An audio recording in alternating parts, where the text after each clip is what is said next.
Hey John, how you doing? What's going on today? I should be out skiing or snowshoeing, but my neighbor and I hand shoveled the driveway this morning, so I'm kind of like, yeah, do I want to go out and expand that much energy? No, not really, John. I lost interest in football when they started acting like little children about the flag and the the national anthem and all that stuff. It just really totally threw me off. I used to love football. There was nothing better than sitting home like on a cold November afternoon and just just loving the sound of it. And it didn't matter who was playing. I was partial to, oh, you're watching the pre-game show now? Yeah, I'll go for college, especially West Point, because West Point, I think college tries harder too, because they're trying to make the big time. But yeah, the whole thing just turned me off. I used to love it too. It's really a shame.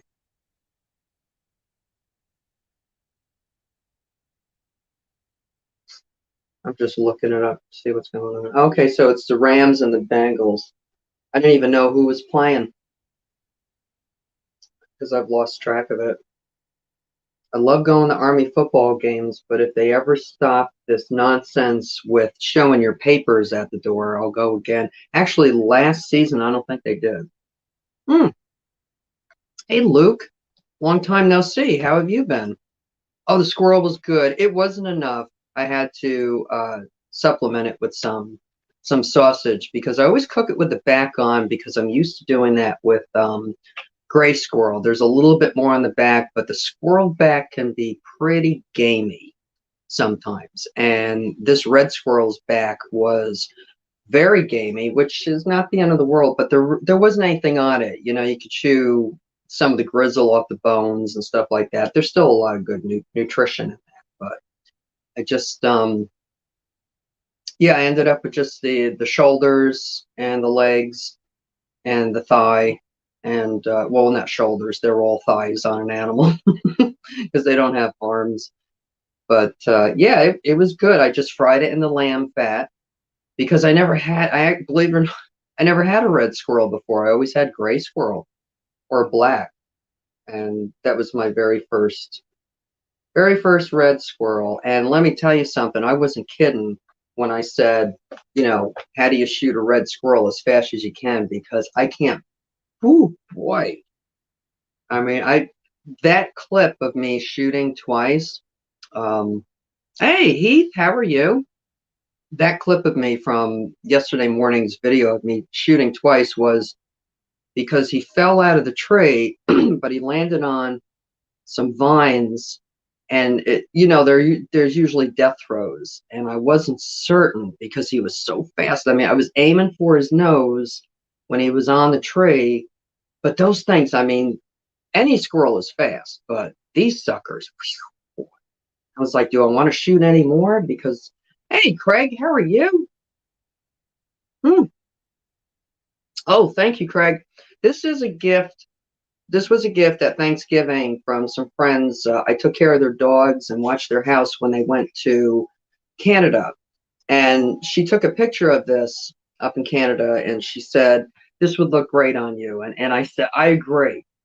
But I was just kidding. I didn't expect her to come back with it. But yeah, I'm thrilled to death with it. I mean, it has really nice silver tips. The tail is really nice. It's a little bit big. Hey, Mark, how are you?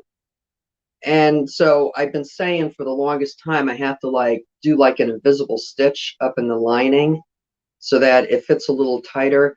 The problem is this is New York, and it's southern New York, and it is 60 miles north of New York City. And I'm surrounded by snowflakes. And I mean, the least of it is they'll cry if they see me wear this. They might question if it's real or fake. And then that could lead to that could turn into like full contact conversation. Or they might just outright attack me or spray paint me. I mean, they're still so backwards here. That's supposed to be, oh, I don't want to get too political, but that's supposed to be the more progressive and the more evolved. I think not. I think not. So the last time I did a live stream, I mentioned that I was catching a whole bunch of mice in the house. In fact, I was sitting here having breakfast this morning, and one of them ran right across the floor. I was like, you little bugger. So I moved the trap, but I caught like four of them, five of them. And Judith and Dan Davis were telling me that there's actually a market for, what do you call it? Can everybody hear me? Is everything on? Yeah, I'm not muted. They told me that there's a market for mouse pelt coin purses. I was like, you got to be kidding me. That's so cool. So I looked it up, and sure enough, I think a mouse pelt coin purse, a mouse pelt is going for more than a bobcat, which is kind of surprising because, my friend, I haven't been to Canada since the 80s, but when my friend went up at Thanksgiving and found this beautiful, nice warm hat for me, she said there are fur stores all over. Where do they go? Toronto. Well, she didn't mean, like hundreds and hundreds, but it was a commonplace, excuse me, a commonplace thing up there to have a fur store. And I remember when we used to, we had Neiman Marcus, we had oh, what's going on? Did I miss something? Oh, Georgia Trapping and Fishing and Frontier Survival. I thought you guys were buds. Two great channels, two really great channels. Craig, I loved meeting your son this morning. I just love the sound of the birds. In the Northeast, when February starts, that's when we start to hear the birds more. If you've got a house rent around, he'll start chattering. They're big mouths anyways. But the cardinals will start singing because that's when they start their territorial behavior for their nesting areas. And I just counted, it's easier to see how many couples are out there by counting. You don't know his first name? What is that supposed to mean? The cardinals, yeah, you just count the males because the females are meant to blend in. And so I counted the males this morning, and there's 5 pair out there. So there's a whole bunch of singing going on in the yard, and it's just a beautiful time of year. And I probably shouldn't do this, but I have my ringtone set to what bird is out for that time of year. So this is a cardinal singing. Come on now. Oh, I turned the volume down because I was on YouTube. That's a cardinal. Isn't that nice? And that's such a great sound for this time of the year because we're starting to creep our way out of the deepest part of winter and pushing towards spring and March. And I was watching Arkansas Woodcutter. If you don't have his channel, definitely check him out. Great guy, great gardening tips. He's helped me out a lot. I was watching one of his videos this morning, and um, he was walking around his yard, and I could hear all the birds singing. Oh, and his peepers are out. Well, we call peepers, or we call them spring peepers. They're the tiny little tree frogs that come out. They're like the size of your pinky nail. And I used to be able to see them in a standing position while out hiking. You know, I could see them on the ground. I can't see them anymore. So God knows how many of them I've killed inadvertently. But it was just so nice to hear them singing in the background. It's such a beautiful sound. Pardon me for a minute. I just want to put up full sound. Oop, let me get that down. I just want to throw up the Arkansas Woodcutter link. He's a really cool guy, though. I could be mistaken, but I think he was a physics teacher before all the weirdness happened. And then he started doing cross-country camper deliveries, and then he said that's enough of that. I think he finally retired. I spoke to Frank and Tina the other night. I didn't know they lived that close to you. Frank and Tina. They've been around a long time. Oh, the audio is good. Thank you, John. Of course, got distracted again. Yeah, Irene, we should do a live stream collab. Yeah, Heath, I think that's a great idea. In fact, let me put the link up. I don't know if anybody's into this. How do I do that again? No, that's not it. Ugh. I learned how to put my link up last time, and now I forgot how to freaking do it. Raymond Williams, good to see you, buddy. How are you? I can't remember how to put the link up. Jesus. It's so much fun to be retarded. Okay, there's that. Okay, a bunch of music. We don't want to listen to that.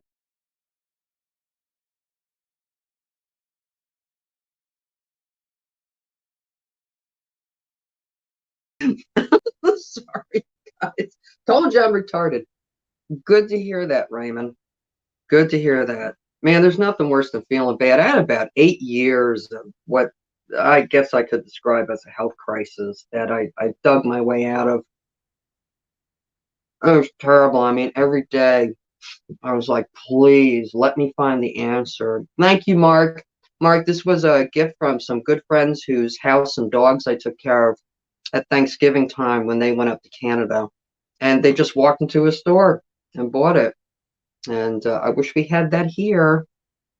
I'm wearing it because my kitchen is 58 degrees. I'm trying to keep the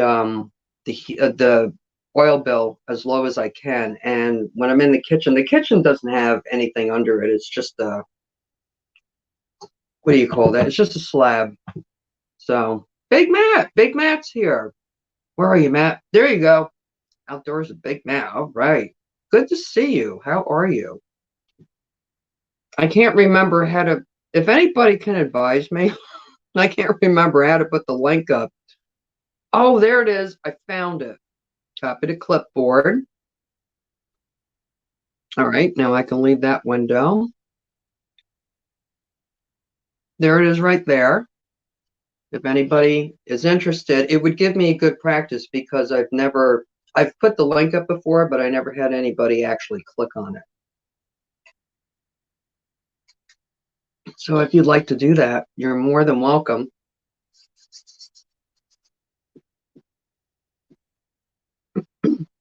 Hey, Mark, did you get out to do any squirrel hunting? I didn't get back out. I actually have an assignment due for school, and I'm just like killing time. I know how to do it. It's a discussion assignment. Hannah Barron has a video on how to make a raccoon cat. Ooh, I gotta write that down. That's cool. Thank you. Thank you, John. Because if I don't write it down, I'm going to forget. I'm going to remember instructions for raccoon hat, but I'm not going to remember who it was. Video, Rocky Raccoon hat. Cool. Okay. You only got one? Yeah, that was like me when I went out. Oh my God, I covered 2 miles. And I didn't mind because these were areas in the state forest that I hunt that I haven't been to in a while. Like down, I went way down the hill towards the swamp. A lot of deer footprints. Didn't see any squirrel footprints. And then, of course, right about sundown, I mean, most of it was taking the gun for a walk. I did want to come home with something. I also saw a spot along the way where it looked like a hawk or a falcon had gotten a bunny rabbit, left a lot of beautiful fur behind. I was like, darn it all. So, yeah, just about sundown, I started to hear their alarm bell. So I walked up into some woods that were about 300 feet from my car, where the car was parked, and they were just running like lightning all over the tree branches. And I was like, these things are so freaking fast. Like I said in the video, I'm kind of used to the gray squirrels. A gray squirrel will stop for a minute just to bark at you, but these red squirrels, man, that's a whole new game for me. That'll make you a good shot, a really good shot going after those suckers, because I mean they just pop up and then they disappear the next second, and then they're like 25 feet away from where they were. It's like, oh, you little bugger. And their footprints were all over the forest. It looks like a really big family. In fact, I didn't show it on film because I'm out of practice and it took me forever to skin him, especially skinning. Women, we don't have that upper body strength. What I'm used to doing with a gray squirrel is I cut it along the back, and then I reach in and pull it off. But with the little gray squirrel, I was like working with 2 fingers because they're so tiny, and it took me forever. That's why I did the skinning part in screenshot photo sections. But I'm not trying to be gross, but that squirrel had some nuts on him. Yeah. So I'm thinking, gee, I hope I didn't take away, their possibility for more breeding, because that's what we want. We want more.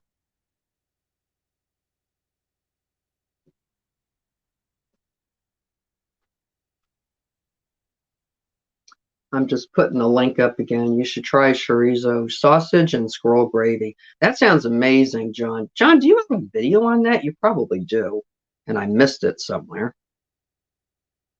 There we go. I just put it up again. Please feel free to tap it, because like I said, I don't know.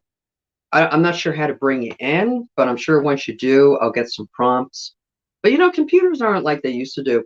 I have to do copies now because I have more schoolwork. So I decided what I'm going to do is, instead of writing everything down, which I did for posterity for my original environmental science class, because the professor is retiring, and this is an invasive species segment of his environmental science class for bachelor's degree at Southwestern community college down south. And once he retires, they're going to get rid of this class and you'll never see it again. So I had the time, so I don't mind writing. So I wrote everything. No video, John? All right. So I wrote it down for posterity because I just love this stuff. I mean, when I got into invasive plant surveying in 2020, because I wasn't working, and I'm not going to go into why. Speaking of cardinals, there goes the male. Nope, 2 males.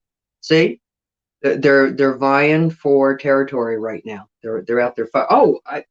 I don't know if anybody else got snow or not, but look at what we got. Can you see this? No, you can't. Here, let me take you outside. It started snowing about 2 o'clock last night. Look, it's a winter wonderland. Isn't this beautiful? And I didn't know how much we were going to get. And I woke up and we had about 4 inches of light, fluffy prettiness. So, looks good job on the driveway, right? Where is it? I'm such a retard. There it is. Hand shoveled. It's a good long one, too. Pretty out there, huh? Look at that. Thought you might appreciate that. So yeah, I should be out skiing and snowshoeing, but hey, Greg, how you doing? Oh, it is so pretty. It got a lot colder though, Craig. We were cruising along at about 58, 60 degrees for a couple of days, and it was nice. I don't mind the cold, but like I said earlier, reason for the hat. Thermometer in the kitchen says 58 degrees. I'm trying to. Uh, John says it's still here. Man, John, you've been pounded. But yeah, I'm trying to conserve as much oil as possible. Not so much that it's well, it's not that bad. It's still under $4. I mean, that's still bad enough. High $3, but I'm sick and tired of playing the game. And damn it, I should have put a wood burning stove in here ages ago. And I had someone who could have done it for like a really nice home cooked meal, and probably paid him $1,000. And the setup is already in there. The flue is already up there. You're getting just a little snow. Oh yeah, Greg. Yeah, this is what is it?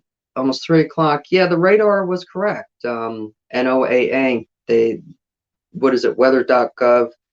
They said it would stop by now. So, but I got out there early with my neighbor. We share a driveway because we live on an old farm, and I think it was like 9:30, and I overslept because I fell asleep. Don't you hate doing this? I don't know if anybody else does, but you fall asleep watching a movie at like 9:30, 10 o'clock, and then you wake up at like 1:30 in the morning, and then you're like raring to go. But I don't sleep in. I always wake up at about 6:30, 7 o'clock, and I'm sitting here. So I kind of laid there for a while, and then I'm sitting here in the kitchen, and I'm just about to have my coffee, and I hear the snow shovel scraping the rocks in the driveway, and I said, "Oh shoot!" So I looked out, and there's my neighbor's wife out there, bundled up, and she's still in her pajamas. I said, "Well, let's have a snow shoveling pajama party." And we always have good conversation when we do that. I have a snowblower, but and I've heard a lot of people say, "Oh, well, you can't use a snowblower on a dirt driveway." Oh yeah, you can. You just have to set it as high as you can. Mine is set about 2 inches. So I have thrown some rocks through there. In fact, I did throw a rock through there a few years ago about the size of my shoe. Did not break a pin. It's an old Craftsman that I bought from Kmart. Good machine. But with 4 inches, and it's set high at 2 inches so that it doesn't scrape bottom, there wasn't much sense in firing the sucker up, even though I love the sound of that cadence.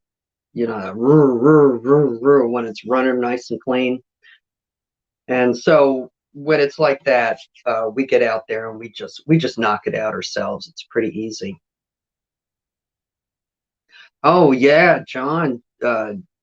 Greg did really good at that private pond. Man, I'm jealous. I want a private pond. But we didn't really ice over the way we should. Probably up in the mountain we did find, but that's Black Rock property, and that's for the Fish and Game Club. And unless someone guessed, I can't go up there. Well, I can go up there, but I'm not supposed to fish. Yeah, I got some going to be cooking it up once I get a few more. Man, watching that when you guys did the cleaning outside, boy, we used to have, I lived in Stylesville, New York once upon a time, back when it used to actually snow. And up at Arctic State Park, which is just north of us, there was a big pond, and I used to go cross country skiing up there. And the fella I was with, his father he was a big name around the area, big, real popular guy. But he would be up there doing the fish fry, and it was so much fun to ski along the mountain trail and look down on the lake and see all the shanties there. So I'd go skiing and get myself good and hungry, and then go down and have a nice hot fish fry. It was delicious. And it was such a great community. It was such a cool place to be. And I don't know, that's up in the Catskills, and I'm about an hour and a half south in the lower Hudson Valley. And I don't think it, especially right where I am, nobody's really ice fished here. We used to. Now, if you go across the river from me, directly east, that is Swanstock State Park, which I filmed a cross-country ski instructional video of about, I think it was December 2020. They're at about, they're almost 2,000 feet above sea level, and they make out pretty good. Greg says, I'm going to start gearing up for spring walleye. Yeah, I saw your video this morning, man. Lots of good little gifts in there. Still need to get the boat done, though. I can't wait to see you out in that boat. That's going to make for some great videos. You're going to be a lot more comfortable, too. Did I miss anything?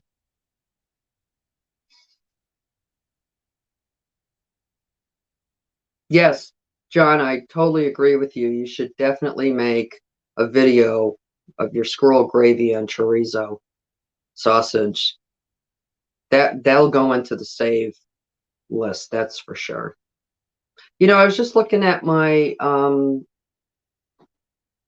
YouTube channel today, and I don't know, something happened with the keyboard. They're so sensitive, these stupid clip-on ones, you know, for the tablet. I mean, a tablet is the same as a PC or a laptop. It's just a difference in screen size. So I use it for everything, but they're just so cheap. So I must have pressed something, and it went over into the channels section, and I noticed that all the channels that I had featured are gone now. So I'm going to have to go back through. And I tried, I was in the middle of something else, and I thought, okay, let me see if I can fix that real quick. And then for some reason, it just, I don't know, didn't work out. I'll have to go look again. Free walleye rigs. You can't complain. No, you can't. Also, trout season. Yeah. You know, I've got some of the greatest trout fishing in the world within an hour of my home. I hope I can get out and do some of that. My streams down here, I've got a stream right down the hill from me. I did a video last April of me catching a little rainbow, I think it was, and that was actually on a spinning rod. And the fly rod, I have that custom from a friend. In fact, I don't know if you can see it on the thumbnail for the live stream, but that was the woman, that was Nicole there, fighting a bull, learning how to fight a bull with her Latin lover back in the 60s. She was the one who I got the short Orvis fly rod, bamboo fly rod from, and it's made for the tiny streams of Vermont. Like she grew up in Dorset, Vermont, spent a lot of time there, but it was made for a child. It was made for those tiny streams. But I still get caught up with it, and it would be nice to find the time to go up. Oh, preferably on a Monday, on a weekday when it's quiet, and do the Willow Weemock, the Beaver Kill, even Junction Pool over, even though it's so horribly overfished. And maybe just, you know what I'd love to do? I'd love to do a video, maybe a series of it, of hitting all the spots along these streams. Like pick the Beaver Kill one day and do that, or and maybe not one day, but do a series of videos of the different spots to fish. And like there's places called Panther Rock where the panthers used to cross the river because the big boulders were so close together. It's actually, there's a historical marker for it too. It's called Painters Rock because the old time woodsmen used to call them painters, not panthers. You've got some awesome trout waters there. Yeah, that's for sure. Hey, Tom, how you doing? Thanks. This was a gift from some friends who went to Toronto, Canada back in November. ODNR. I get confused. I'm so used to the New York State DEC when I see DNR, or I know that's Ohio Department of Natural Resources. Is that correct? I'm so used to the Department of Environmental Conservation. It's ingrained in my head. So when I see that, I have to think twice because I'm not sure what it is. Yeah, wouldn't it?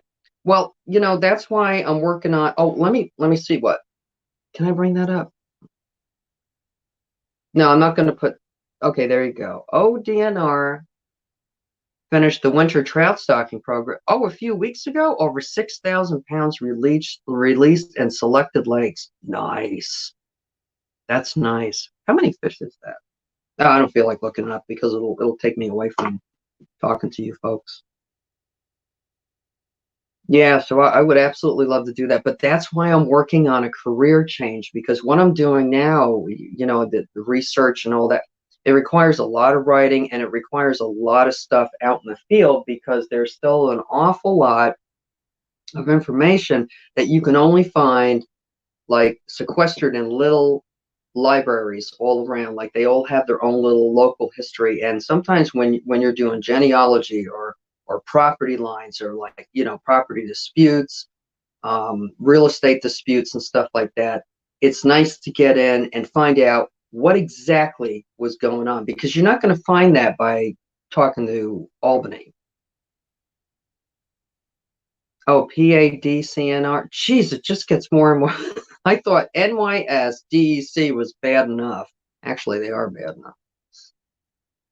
I want to try steelhead fishing on Erie. Yeah, go for it, man. I miss doing that. We used to charter a boat. That was back before YouTube became a big part. Creating videos became a big part of my life. And man, there was nothing like charging out there to where not the channel, but the whatever the fish finder picked up. And then on Lake Ontario, they have to be very, very mindful of the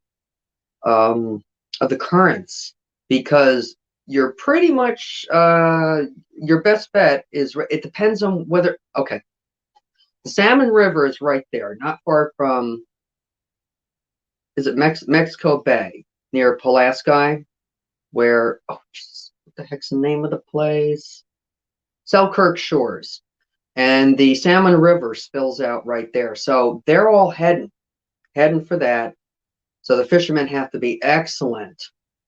They have to pay attention to what's going on. If you got a storm coming in, the barometric pressure might be dropping.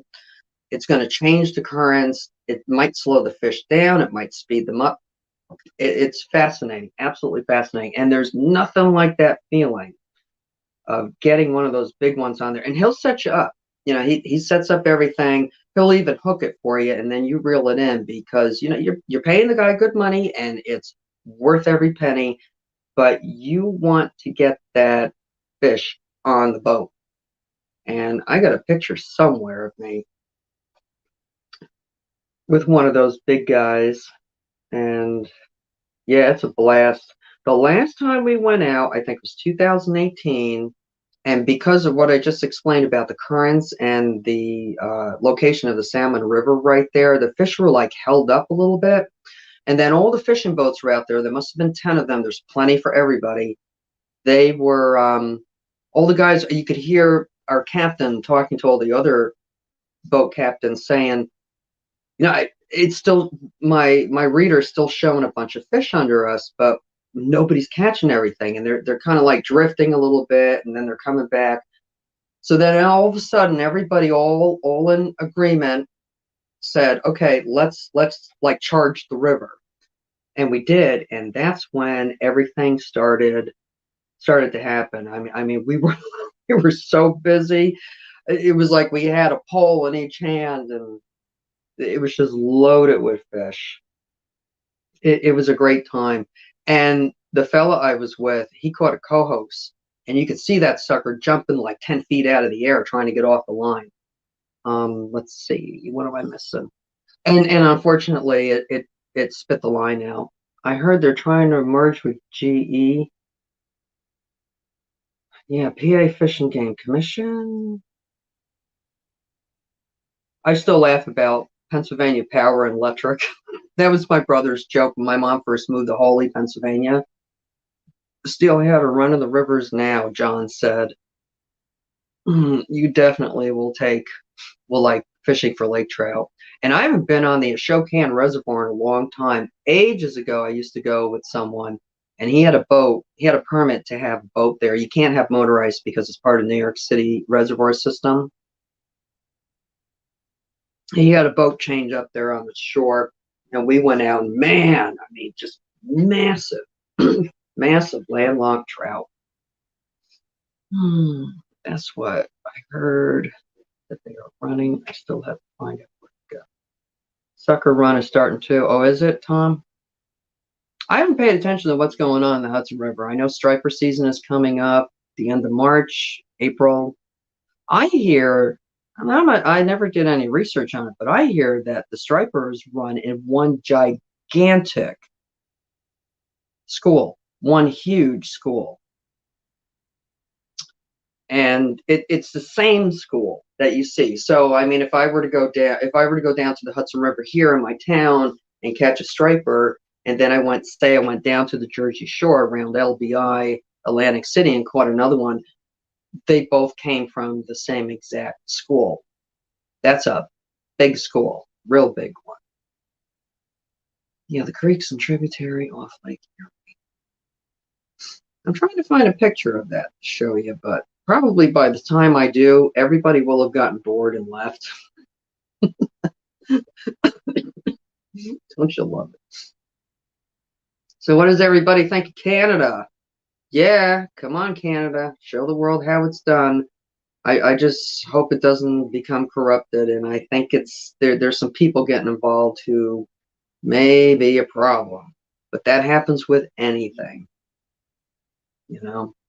Tom Ritter says I done big school. Yeah, someone told me that a long time ago, and I just took it as a really interesting curiosity and something that someday I might look up. And of course, I never got around to it.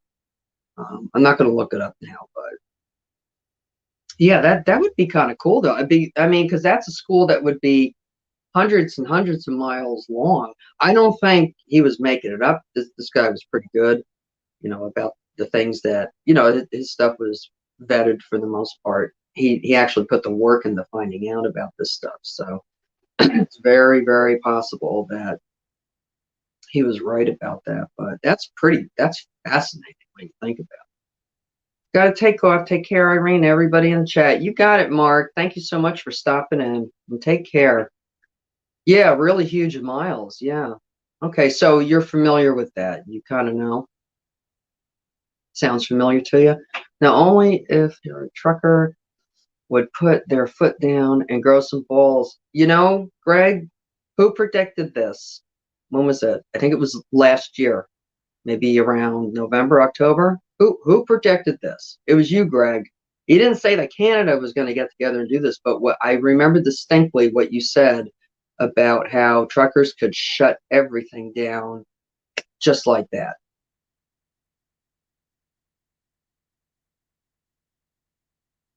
I remember you said that. And it was in the back of my mind when January 6th happened. And then all of a sudden, Truckers for Freedom came out. And man, my heart just melted over that. It's like, come on, America. We can do this. There's no reason to live like this. I just heard about a woman who is being so ostracized at work because she doesn't want to take the clot shot. And her boss she got a religious exemption, which she has every right to do under Title VII of the U.S. Constitution, which everybody seems to have forgotten about. And her boss actually said to her, well, I know, and I've heard this story over and over. Well, I know somebody who got it and died. And, oh, you remember that chat, Tom? Yeah, I sure do. I think it was Geo Bushcraft's On Board live stream or something like that. But the boss was like using, gaslighting, narcissistic tactics on her, saying, well, I know somebody who died, and the family was so distraught, they all committed suicide. I can't tell you how many times I've heard that story. that's crazy. I mean, that's an outlandish amount of fear over something that we can get our hands on. It doesn't have to be like that. I don't know, man. It takes an awful lot to scare me. After what I went through with my health crisis, it was either do or die. And I was just like, I'll just lay on the couch until the lights go out, just update that well, so my brother doesn't have any crap to put up with. Gio says, yep, that just proves the power of the trucking community. You got that right. It used to be the railroads, but it's not. It hasn't been for, as you know, it hasn't been for decades. We don't even have a tenth of what we used to have. But yeah, the truckers control everything. That's why when I used to travel Route 17 to upstate New York, which is, what is it? It's an 87, Interstate 87. I always gave them right away. I never got in front of them going down a hill because I didn't know how long they were going to go for. Christ. And back in the day, they didn't have the, what do you call it, governors. And they were tired. I mean, a lot of these guys were pushed into doing 16 hours, sometimes 48 hours. They were driving and driving. So I gave them the right away. Plus, you look that up. I haven't heard from Bull lately. Oh, what happened with Bull? Elk Creek, that's the one I heard. Greg's the best around. Bull Daniels knows this place called Elk Creek that is loaded with steelhead. Oh, so Bull Daniels let the cat out of the bag, did he? I'm going to look that up. I wonder if it'll come up. Elk Creek, okay, you don't have to tell me, but I'm guessing it's Pennsylvania. Let's see what happened. Yeah, there's P. Sorry, I said Pennsylvania. My mom lived there and she loved it. Okay. Interesting. That's not too far from any of you guys. That's right in your neighborhood. Man, you guys get pounded from Lake Erie, though. You get all that lake effect out there. That's 6 hours and 35 minutes for me. Okay, what are we doing here? No Jake break back then. I'm going to ask a stupid question because I don't know enough about big trucks. But when I had to clean up my mom's house back in 2002, I rented a giant Ryder. It was huge. And it was during a snowstorm. And this is going to sound really stupid, but the dashboard told me that the engine brake was on, and I could not figure it. It didn't impede the basic performance of the truck. But I was driving down 84 to Hawley in a blizzard. It was the first day of spring, and there was no heat in the truck. And it wasn't so bad because the truck was heavy. It cut right through the snow. And then I get into Hawley, and I stopped at the supermarket because I was starving. I needed a sandwich, so I got a nice ham and Swiss on rye. And I found out that they had closed 84. So, that's why I was the only vehicle out there. Dummy coming from New York State. I didn't know. But the dashboard said that the engine brake was on and there was no heat in the truck. I don't know what the problem was, but I don't understand that stuff. Maybe you guys can explain why the engine brake was on. I don't remember putting it on. Yes. Yep, Pennsylvania's I don't mean to be mean. Pennsylvania was a beautiful place, and it was a wonderful place. You couldn't ask for better for what my mom used it for. She moved out there. She built a house in a private community just outside of Hawley, near Lake Wallenpaupack, and she retired there. And oh, she loved it. Absolutely loved it. John says, I got a video of the feeder waters of the Steelhead Hatchery near Bull Daniels lives next to a hatchery. That's cool. Okay, Greg says, engine brake that helps slow the truck down. That's the noise you hear when they let off the gas. Oh, that sound. Okay. I can't remember if this rider was doing that, but it was like when my brother didn't know what kind of truck I was going to get. He said, I'll meet you out in Hawley at Mom's place because it snowed. It was a blizzard that day and nothing was going on, but Ryder was open. So I grabbed the truck. Tom said a lot of older trucks had an engine brake, so you can't go fast. Well, I wasn't going fast because it was a blizzard and they hadn't plowed 84. And of course, I was up on top of, part of the endless mountains there by Route 590 and Route 6. So, I think I was doing maybe 40 at the most. The truck handled great. And I got down to my mom's house, and her driveway was like threading a needle, and it went straight up. And I was like, I'm not backing up there. We'll just shovel and we'll bring everything down. Well, I go up to the house and he said, my brother says, you got the truck? I said, yeah. He said, it's right outside the garage door, isn't it? I said, hell no, I'm not backing that up. Her driveway, she had the rock wall here and then it just dropped right down. I didn't want to flip that thing into a ditch. That would have hurt. So my brother goes out and he says, that's what you got? I said, yeah. And I'm thinking he's going to, because we were under stress. Mom had just passed away and I thought he was going to yell at me about it. But he said, that's great. That's great. He said, that's almost a tractor trailer. That thing is freaking huge. He said, and you made it down here alive. That's awesome. So my brother, who is the quintessential winter driver, he gets into that truck, drives. He said, I'll be right back. I got to back in here because my mom lived in the private community and it was all dirt roads. So he drives it down to the community center, turns around, backs it all the way back up to her house and backs it up that steep driveway of hers. But Tommy, you thank the engine governor so you can only go so fast. Okay, it funnels exhaust back into the engine to retard it. Oh, is that what it does? There is exhaust brakes also that do the same thing. Okay, now I know. God, it's been 20 years since it happened, but it's funny how some things stick in your head. Don't know why there wasn't heat. I have no idea. I slapped down my credit card. We just wanted to get Mom's house cleaned out so we didn't have to think about it because it was stressful. I just slapped the credit card down and checked to make sure it had enough gas and the tires were fully inflated. And I didn't care if the lights even worked. I just got in that sucker and spun it out of the driveway and headed out to Route 84 West. So yeah, it was pretty uncomfortable without the heat. But I was a lot younger. I was concentrating on the road conditions. And once I got off the exit there for Hawley, I don't know if I took that exit for 590 because 590 is like a friggin' ski slope coming down off of 84 to go in the Hawley there. On a normal, in my own vehicle, it was actually kind of fun, but yeah, 590. Did I take that? There's 209. How come I'm not seeing 590? I know I didn't take 97. I think I might have gone out to Dingman's Ferry and taken 739 in. I think that's a little bit like there's Lord's Valley. Is it? No. I didn't do Dingman's Ferry. I might have taken 390 in through Tafton. Oops, I'm wrong about 590. Am I or am I? 739. Did they change that road number? Because I remember 590. Oh, there's 590.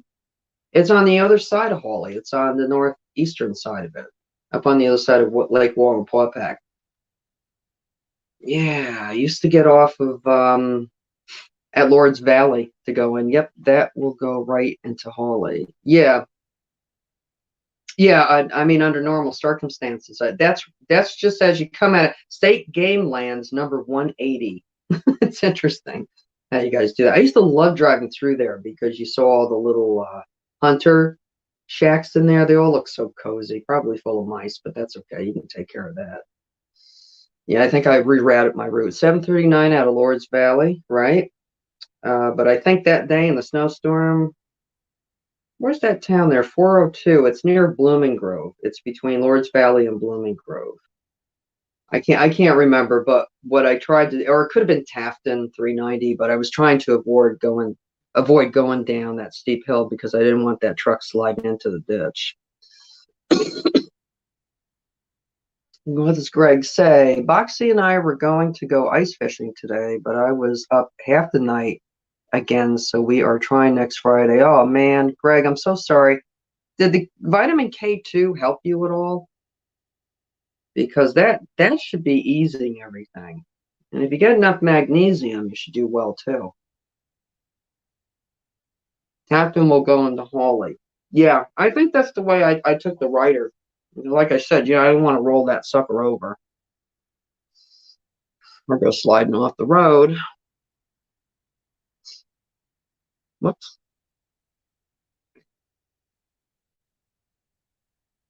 If anybody wants to come in, I'm allowed. I didn't realize I was allowed up to like 6 with free StreamYard. That's pretty cool. I just woke up from a nap. Now I need to stay up so I can get to sleep tonight. Yeah, tell me about it. That's why I don't take naps anymore. And if I go to bed at like 9:30, they say 10 o'clock is supposed to be the perfect time to go to bed because that's your first circadian rhythm for sleep. I don't want to get too technical for myself to sleep. But if you miss that, you have to wait, I think, until midnight. Oh, I bet Nicholas Green does. He's such a cool kid. I'll never forget. I don't know how it came up on my feed, but I'll never forget when he slept out in that blizzard. And he just skyrocketed the fame after he did that. And he's such a nice guy, too. Real nice guy. Just need to soak in the tub before I go to bed. I was just telling Tom about this. I found out, and I tried it, and it sort of seemed to work. But I found out that the World War II fighter pilots used to finish off their hot showers with a cold blast, especially on the hips, because it helped their eyesight. And apparently there was one fighter pilot whose eyesight was so good he could see stars in daytime. Pretty wild. Yeah, Nick wants to go ice fishing also. I also have to ask him. That's so cool that you guys live so close to each other. I've got people up in the Adirondacks, but that's like, how far is the Adirondacks from here? It's like, what? Get into the heart of the Adirondacks, take the north way up. That's the Indian Lake. But I don't really see anybody. I think JV is going to visit some of them, but I don't think he wants to come down this way. It's about 3 hours from here. That's easy. I would love to do a meetup with some of those people in the Adirondacks. I haven't really been, except for places like Indian Lake or Lake Placid, or of course Tug Hill Plateau. I haven't really been in the heart of the Adirondack Park anymore, which, gosh, when I look at it now, ooh, God, it's so chopped up. That was a Jerry Diamond deal back in the 80s. He plundered the Shire. Yeah, that video of his went viral, and it happened overnight. It happened so fast because I remember watching him, and he was just he was almost like like the Zen guru of the forest. It was so calm and relaxing to watch him out there doing his thing. And then yeah, he did that, and off he went like a rocket ship. Green bearded Green Beret is up in the air. Oh, is he? Okay. I don't have him. I guess I should look him up. See if maybe we could do a rendezvous in the Adirondacks. What do you guys think of that? I'd like to do it in the wintertime where there's like 6 feet of snow on the ground. Put those real snowshoes to work. I just saw somebody on Reddit got like the latest and new snowshoes. It is the most ridiculous looking. That's not a snowshoe. I don't know what the heck that is, but people, I tell you what, P.T. Barnum was right. Did he say there's a sucker born every minute? Or you can fool some of the people some of the time? Something like that. But Josh Einhart, let me write this down. I would love to get together with some of these people and learn from them. I mean, it's 6 hours, 6.5 hours from here out to Geo's, and God, I can't think of his name. Begins with an F. His channel. When you guys did, I can't believe I forgot it. You guys did the rendezvous last year, and I was just trying to conserve gas. I really wanted to go though. What did Tom say? Let me put that up. Green bearded. The old lumberjacks, when they went out or in the trappers, I don't know if it still happens anymore, But like back in the 80s and 90s, you were still hearing about it. They would go out and do their thing. And now I think the reason you don't hear about it anymore is because so many New York City people thought they were so smart and they were going to buy a big chunk of heaven up in the Adirondacks, and they put up like this Aspen style log cabin with a ton of windows. And I'm sorry, you just can't do that in the Adirondacks because we get a lot of wet and a lot of ice, and a lot of them gave up. But um, they wanted to live there full time, which, yeah, you can do that if you want to, but you got to be prepared. And these people were not. They were going on the aesthetic view and what they were being sold through marketing. But in the 80s and 90s, you were still hearing about trappers and loggers who would be out, and, the weather got so bad, or maybe they got hurt, or maybe they just wanted to warm up. And this is kind of grisly, but they would be found sometimes stuck upside down in people's chimneys, or straight up because they tried to get down the chimney. It was a very common thing at one time in these older houses, and they were stuck, and unfortunately they died there. But they were climbing down the chimney. Not all of them. I guess you could break through a window, but if you couldn't, you went down the chimney to get into the house, and nobody ever complained about it because they were just trying to warm up, and the people who owned the house weren't living there full time, not like they are now. I know. Let's see how things go. I just lost some more work, but then I gained a little bit too. We've got an illegal Jewish camp down the road here. Somebody asked me to do a little sleuthing on, so that'll bring a little something extra. I always get this feeling if I do something like that, even though I keep it real close to the vest, and I'm not a big spender at all. I'm as frugal as I could possibly be. I always feel like there's gonna be a payback for it. Terrible way to feel, but it's the way I was raised. My parents were born in the 20s, and they were all about um, save for a rainy day and stuff like that. Yeah, May 20th. Oh man, late 70s. It was pushed hard there. Oh, freezer bound. Thank you, Tom. Yeah, and Greg and Ray, and yeah, freezer bound. I'm thinking it was freeze something. Freeze carcass? No, freezer bound. Because the carcass is bound for the freezer. That's how I always thought. Anyways. So our ground, we had mud yesterday at almost 60 degrees, and then overnight it dropped down to the 20s, and we got this 4 inches of snow. So it was good not to bring the snowblower out, because it just would have been hanging up on the ruts, and boy, I would have been out there screaming my head off. You SOB. Adirondack property was pushed hard. Yeah, yeah. And what happened? I mentioned the Jerry Diamond deal earlier. The Adirondack Park, the state had sat back and didn't really worry about it. They just took it for granted that the generations that had lived there would continue to be great stewards of the land, and they didn't update their rules and regs and zoning and such.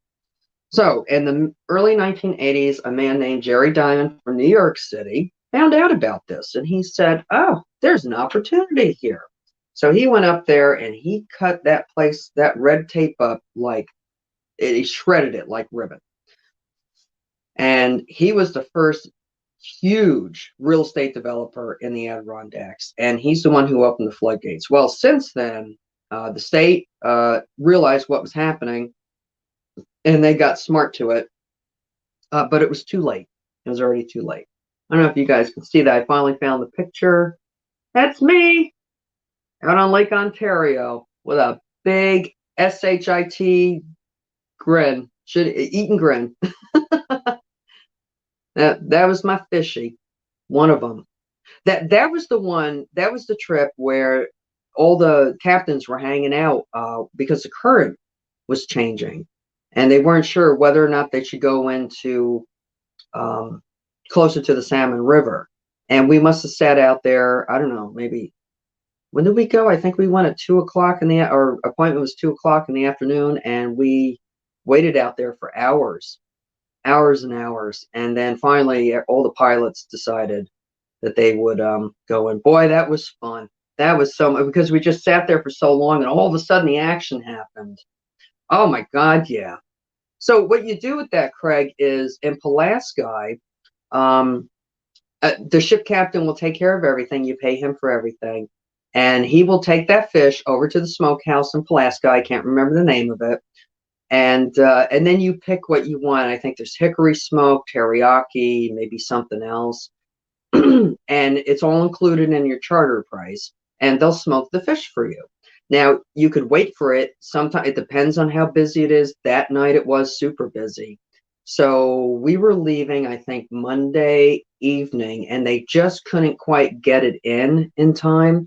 So what you can do, you can do is you can, oh man, it took a while. It took a while. Clubbing him was the hardest part because the damn thing was as big as me. You know, it was either him or me. So clubbing him was the hard part. And the captain's like, I think you can stop now. I was like, I don't want this thing slapping me and knocking me overboard. But yeah, so what we did was instead of waiting for that particular fish, we swapped out for somebody else's who didn't take theirs. Which it's ideal to have your fish, you know, you really want to. Sometimes kind of like a pet crematory, you're not really sure if you're actually getting the ashes back or not. But yeah, here's the pick. It was totally hooked charters, and that's all we came back with because that was that crazy day with the current. That's Charlie there. He was my hunting partner. I miss him, but not that much. So that's what we ended up with, and we came back at night. I forgot I was just saying something. I can't remember what it was. And that's Nick. If you're ever up there, and he's the captain, sole owner of Totally Hooked Charters. If you ever want to get out there with a great captain. Oh, and here's food for thought. You know, the FDA won't let us buy brains anymore from our butcher. I'll eat calf brains. I don't mind. And now they're saying that they can't sell it because the FDA, no, the USDA has decided that it is not fit for human consumption. And that's the cabin at Selkirk Shores, the New York State Park. Big, big place, giant fireplace inside. It's show and tell. It's Irene's show and tell live stream. And that's always fun on the way out. Greg, don't they advertise in Fish and Game? Who? I bet that was a fight. Oh, I still have 4 in here. I haven't bored everybody out or scared everybody out. Hey, Tom Ritter, have you ever been to Salmon River Falls? That's a beautiful place. Salmon River Falls right there. Beautiful spot. Salmon River up there near Altmar, where the fish hatchery is. Fantastic place. Beautiful place. Totally hooked. Greg, don't they advertise in Fish and Game? Oh, you think so? Are you talking about Totally Hooked Charter? I probably missed something like you usually do. Oh, John says we got several fish cleaning stations near the popular fishing areas. Yeah, and it's pretty popular with the bear too. That's for sure. Because you always get, even when you clean up like crazy, sometimes they're gonna smell it. Yeah, but you get people who go in there, they just throw fish guts all over the place, and the bear will come. And they have signs up everywhere saying, don't do that. So the leavings from my red squirrel, I cleaned it out on my front porch. And the reason I put paper under it is because I didn't want the porch is old cement and it's kind of gravelly. So I didn't want pieces in it. But I threw it over the fence for the fox or the possum or whatever. Next morning, gone. So somebody had a nice little meal. Squirrel heads, roly-poly squirrel heads.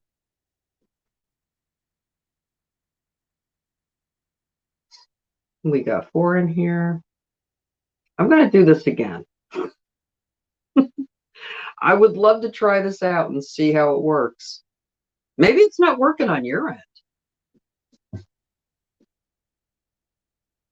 Maybe that's what the problem is. Oh boy. Excuse me. You guys aren't boring me. I'm just a little tired because I fell asleep and then woke up at 1 in the morning. Oh, so sugar bush season is coming up. Maple tree tapping. The farm that I ski and snowshoe at and I hike at, they're starting to gear up for it. They were getting wood put out. They're not ready. Not ready to tap yet. You probably could have over the last week. You really got to watch the weather carefully because if not, and you tap those trees, if we get a cold spell for at least a week, they'll seal up, and then you'll wonder why your taps aren't running. So at the museum, it's the old Stillman Farm, the museum over there, where I do the snowshoeing and skiing. They also do an educational thing. You know, they have groups come in and show them. They don't do it for profit or anything, but I love being the last one over there at the end of the day when they're doing that because we I'm the only one there, so I go into the last sugar house, which is near the parking lot, and nobody's around. So I just go in there and warm up a little bit and throw some wood on the fire, and nobody's the wiser. I'm not doing it to be malicious. I'm doing it because, well, when everybody's gone, it's great big huge old farm estate, and I just feel like the lady of the manor. I would, but yeah, I know, Greg. Christ, I'm sorry you're still dealing with that. Damn it all. I wish I'd get this right. Maybe next time we go live, I can go over to the garage. Oh, we'll wait until it's warm out. I don't know if you have heat in your garage or not. I don't want you to put yourself through that. Bad enough I'm sitting in here and well the temperature is holding steady at 58 in the kitchen. You know what though? You get used to it. So when it does get really, really cold, with the house being the house doesn't go above sometimes it goes above 60, but for the most part it's about 55, 58. I have my thermostat turned down to 52. I have space heaters. But yeah, you get used to it and it's not that bad. But there are some days when I come home from work, yeah, 56. Tom, man, I saw that. I think we're going to get some of that too. It's going to make the snowdrops come up. What are we looking at over 10 days? Yeah, Thursday here too. Well, it says 59. But and make no mistake about it, folks, the weather is controlled. I had a friend in a nearby town. He moved to North Carolina years ago because of his blood pressure. He couldn't take the New York freaking attitude anymore, and I don't blame him. But he said he said, Irene, make no mistake about it. He said, when I was in the Korean War, I was stationed at Hudson Bay, and that's where the HARP station is. That's one of the weather controllers. So, I hear some people say all the time, when the weather seems to go whacking back and forth, they say, oh, they don't know what they're talking about. Yeah, they do. They know exactly what they're doing. If you're wondering what I'm eating, that's a homemade scone. I've made scones in years. I used to be a regular Martha Stewart. I used to make everything. I hope it doesn't make the ice go bad. Yeah, you're right. You're right.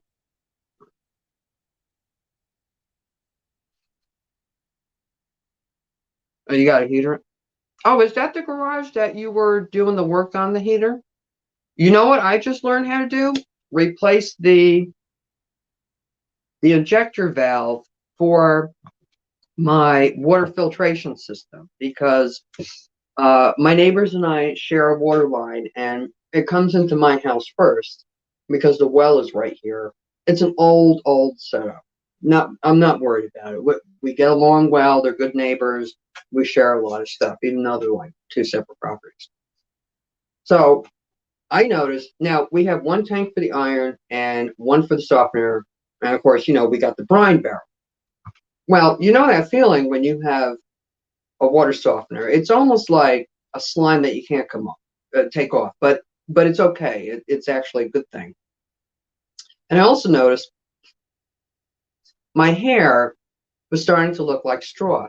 And then about 2 weeks ago, I started to feel dry skin. Now I use my homemade fat wax, which is made of beef tallow, lard, beeswax, lanolin, and my skin should not be feeling like that. Something serious was happening. So I told my neighbor about it. I said, now he's up the line from me. So if I'm having a problem here, it's going to settle in his line before it gets to his faucet or his toilet. I did an experiment with the toilet. I saw rust in it. I said, "Ooh, that is not supposed to be there," because we took great strides to make sure that we had the best one that we could afford, and we had drinkable water. And that's the key. If you get a water filtration system for the whole house, tell the guy that you want potable water, drinkable water for human consumption, because there's a big difference out there. If you don't specify, they're going to throw in whatever they want, and it's not going to do it. It's not good for your health. It's not going to work. So, I mean, you really got to dig down deep. So I did an experiment with the toilet. I saw some iron in it, and then I used the iron out, and then it came back in 5 days. So called up my neighbor. So what are you seeing up there? He said nothing. Well, sometimes I don't know if it's just human nature or what it is. It took like 10 tries to explain it to him, what I've noticed. Because a lot of times people will, what is it called? Cognitive dissonance. I don't know if they mean to do it, but he was just like, well, it's not happening here. So it's like in the back of your mind, the next line is, then it can't be happening to you. Well, it was. So, I mean, this guy's an engineer, well-educated, very smart. So we started doing some research, and we found Gary from Canada. He's a plumber up in Canada. And he explained the whole injection thing. So my neighbor did me the favor of calling the guy who put it in, and he said the same thing, that it was the injection. So we cleaned both of them. And when the injector gets clogged, that means that, and we're pushing through a ton of iron, iron here, because this is like, it's bad. I mean, the heavy metals are bad. And what it'll do is it'll make the water back up in the brine tank, so that means it's not running through when it regens. So we had to watch the video a couple of times. Took the advice from the guy who put it in. He told us what to do to prep it. You got to put the salt up above the water line first, and then you got to do the bypass, and then you press regen first, I think. And then when the motor shuts off, you do the bypass. We had to do it on both. We figured might as well do both injections. They were loaded with iron, loaded. So it's working now. I took a shower yesterday. Purple potassium permanent? Really? What's that, John? No, we don't. Love my old house. We had hard water too. Now I gotta put that up so I'm missing stuff because I'm babbling. Well, we had hard water too, Tom says. Now I have the softener crap. Can't feel the water hit you. Well, your health is going to be a lot better for that. Trust me. Iron is not what you think. We need some of it, but not to that extreme. It's not worth it. We had hard water. Yeah, the iron is bad, Gio. Iron's bad. Well, the iron was getting so bad with this newer well. My neighbor got sick first, and then I got sick. Iron overload. Iron overload is a real thing, and it is deadly. They are watching the rivers around here for the ice dams. Oh my God, John, upstate New York, when I lived along the Delaware, I remember, what was it, back in the mid-90s? The ice jams were so bad, these blocks of ice were coming up, being pushed out, and knocking over houses. Just kind of like on Lake Ontario, and I guess Lake Erie, because the same thing can happen there. Okay, I missed something here. It's for the well water, helps remove iron. I have salt crystals that also have an iron inhibitor in it. I wonder if that's what that is. It's purple potassium. I wonder if you can eat that.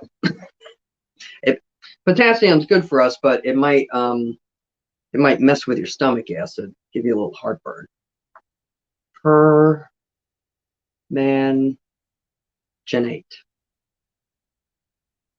Thanks for the tip, John. I appreciate that. Yeah, anything to get that crap out of there, man. I mean, my neighbor almost died.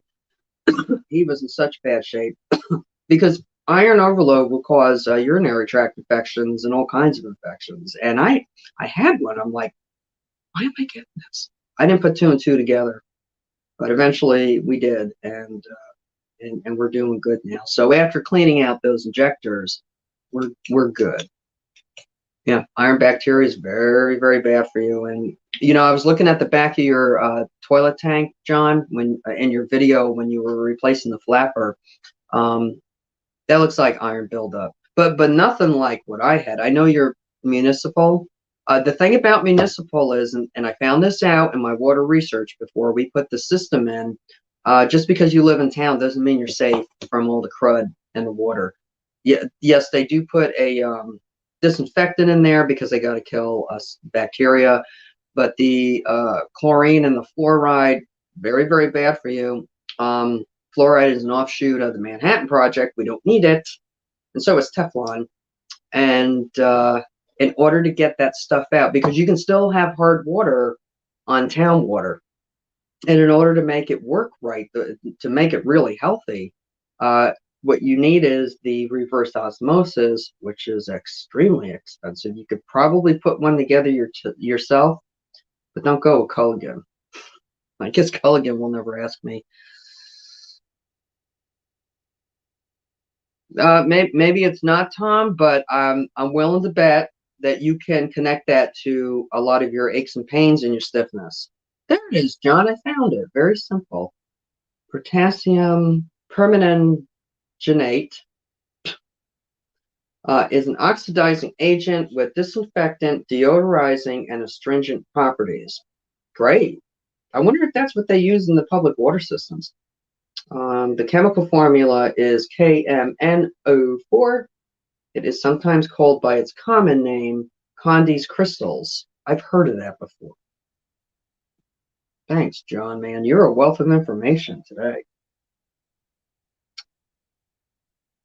Well, not that you usually aren't. It's a raw state potassium permanganate and is odorless, dark purple or almost black crystal granular power. That's awesome. Permanganate. Thanks, Tom.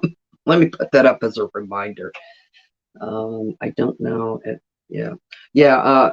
Too much mineral in the. Well, I had a conversation with a good friend last night. Called up to see how I was doing, and I said, "Yeah, we just learned how to maintain our own system, even though they're basically self-sufficient." And he said, "We have this really great water filtration system, and then I have to stack. I stack water filters, so I've got another one in the kitchen, so we're good to go." And he said, "You don't actually drink that. Makes fire." Yeah, I could see that. How good. He said, "You don't actually drink that, do you?" I said, I just got done telling you, we got like this mega filtration system downstairs, and then I got another one up here. It's good. I tested everything. It's great. He said, the only thing you should be drinking if you're on well water is spring water from the store. I said, oh, don't start with that, because I did research on that too. And the spring water in the store, doesn't matter what it is, Poland Spring, Fuji, Smart, it's all hard water. And he said, but it's clear. He said, it's not like the water at my house that comes out of the well and it's all brown and yucky. I said, yeah, definitely don't drink that. I said, the reason it looks different is because the store-bought is purified so that it looks good on the shelf. And I got a little discrepancy with magnesium too. I just started my nutritional therapy classes, and when we get to minerals, I don't know if I'm going to have to write an assignment or what with it, but I got an issue with magnesium. I mean, for years they always called it the sleeping medicine. It would calm you down. Maybe it does for some. It might work, but magnesium. What does magnesium do? Yeah, it starts fires. It's fiery. It's full of energy. I never had much luck taking magnesium to go to bed, but you're talking about, starting fires, so I got excited. Yep, and it will get a fire going for sure. Cool, Heath. Everybody, thanks for all your help. Man, where would I be without you guys? I shock my well once a year. Does it help, Greg? I hope it does, because You know, it's sad. I'm on an old farm. It's a 19th century farm, and the old well was perfect. It was so perfect that when I had tests done on it, uh, people wanted to use it for their commercials. That it was so perfect because you would pour it out into the glass from the tap, and it was effervescent. It was great water. And then somebody bought the property next door, and the main well cap is down there, so we had to part with that, and then we had to dig the new one. And the new one, as soon as I saw that water, I said, "This water is going to kill us," and it almost did. Pave Explorer says my grandfather drilled water wells in the Tri-County area. Oh, you got the inside skinny. You got the old craftsman. But when the counties ran the water pipeline through the counties, he stopped drilling and just did pump replacements. Really? Hmm. Yes, it does. I do it every spring. Great. Have you ever had it tested? Hopefully it's going to come out right because, yeah, I went around, I had it in my head that spring water would be better. I went on Find a Spring, the online website, and I went around and I tested probably 6 of them, and I was coming up with the same results, bad results that I was getting from the store-bought spring water. But the store-bought spring water was just a touch better than the well water, which I was not drinking. I mean, when I saw that come out of the pipe, I said, "Oh, no, no way, no way! That's death in a glass right there." So I started drinking the spring water from the store, and if you got nothing else, you got to have something. So I went with that for a while. Hello to everyone. Hey, Tom Ritter. Yeah, he came in early, and then he kind of ducked out on us. I haven't had tests in 2 years, but need to. Yeah, it's always good because, with the weather, water tables change depending on the amount of rain we get and things like that. I know our water level changed after Hurricane Floyd. Does anybody remember Hurricane Floyd? Yeah, that was a big one. It wasn't as big as Irene, Sandy, or Lee, and I'm still protesting the name of that. But Hurricane Floyd was a rough one. I mean, our hilly mountain roads around here look like the Rio Grande. I haven't had it. Tom Rader says mine came out of the tap crystal clear. Never had a problem in testing. You better hope so. Are you sure you're not? Are you a well, Tom, or are you on municipal? Because if it's municipal, you got an issue because you got the.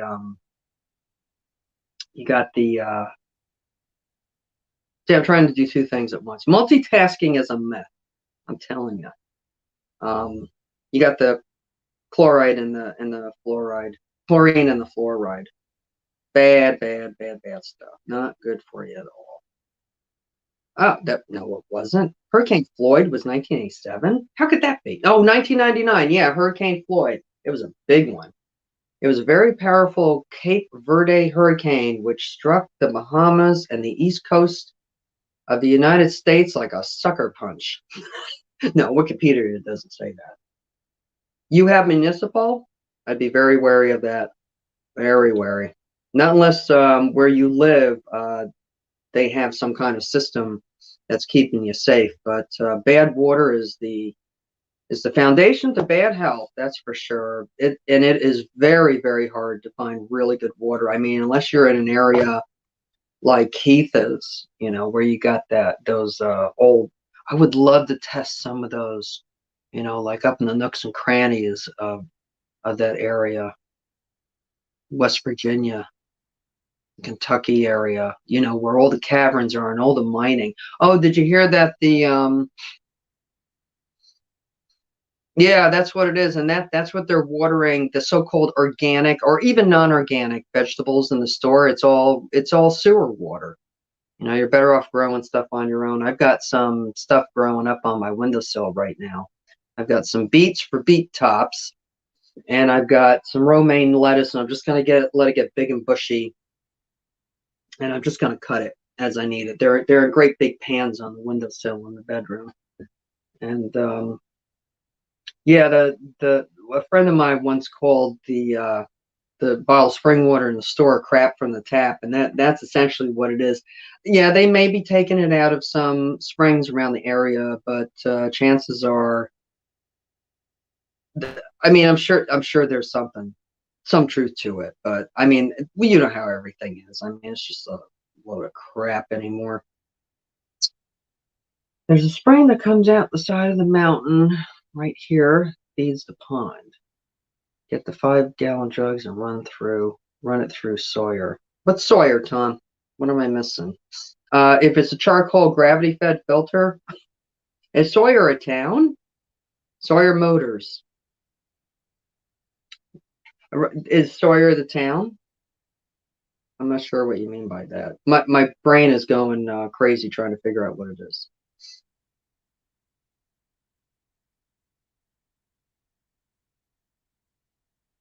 Sawyer water filter, is it charcoal gravity fed? Because if it is, it's a waste of time. Absolute waste of time. And a lot of this handmade water filter with the replaceable cartridges, a lot of that's useless too. Water? No, it's not a water. It is or it isn't. Sure.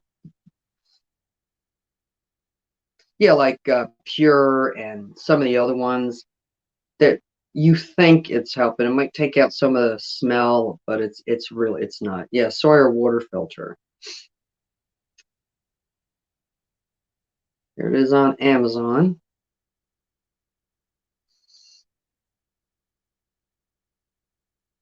Live Pristine doesn't have a whole house, but they have under the sink and for the shower. Right now, they're my top go-to, but I just haven't gotten around to it. Oh, it's a ceramic one. Yeah, I looked into that before we found this guy who took it the scientific approach with us. And yeah, no, we've done so much better since we got this filtration system in. I know I feel a lot better. My neighbor, I mean, he was at death's door. Maybe if he ate a little more meat, might have stood a better chance. But yeah, I mean, it almost killed him. And he's up and running now, back at work, doing just fine.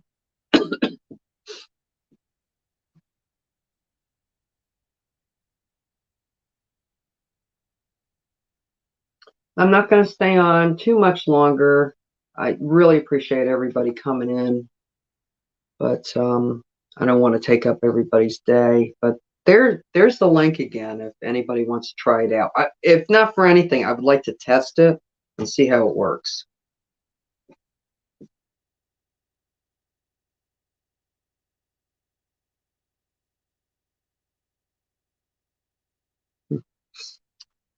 Growing up, we had spring water delivery service drop off. But yeah, the 5-gallon drugs. Yeah, we still have that here. I'm sure everywhere. Every couple of days, we had a spring water gravity fountain in the kitchen. That's cool. Wow, John. That's some pretty neat stuff.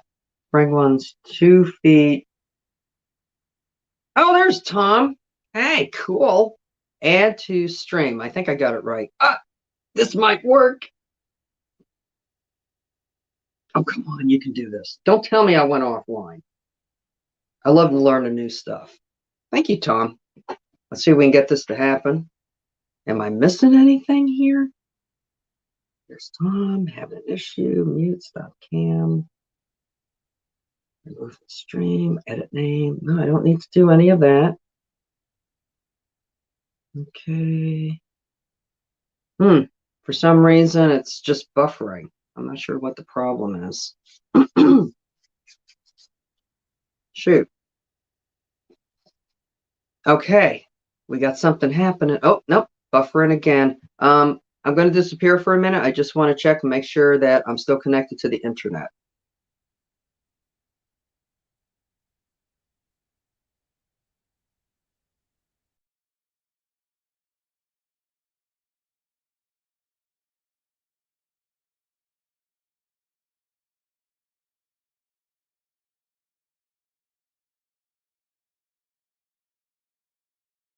Okay, sorry about that. I am still connected to the internet, and I guess that booted Tom. Sorry about that.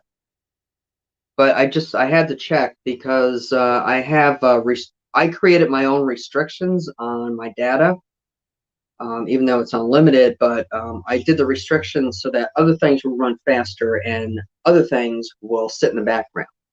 You couldn't hear or see anyone. Okay, let's see. Hmm.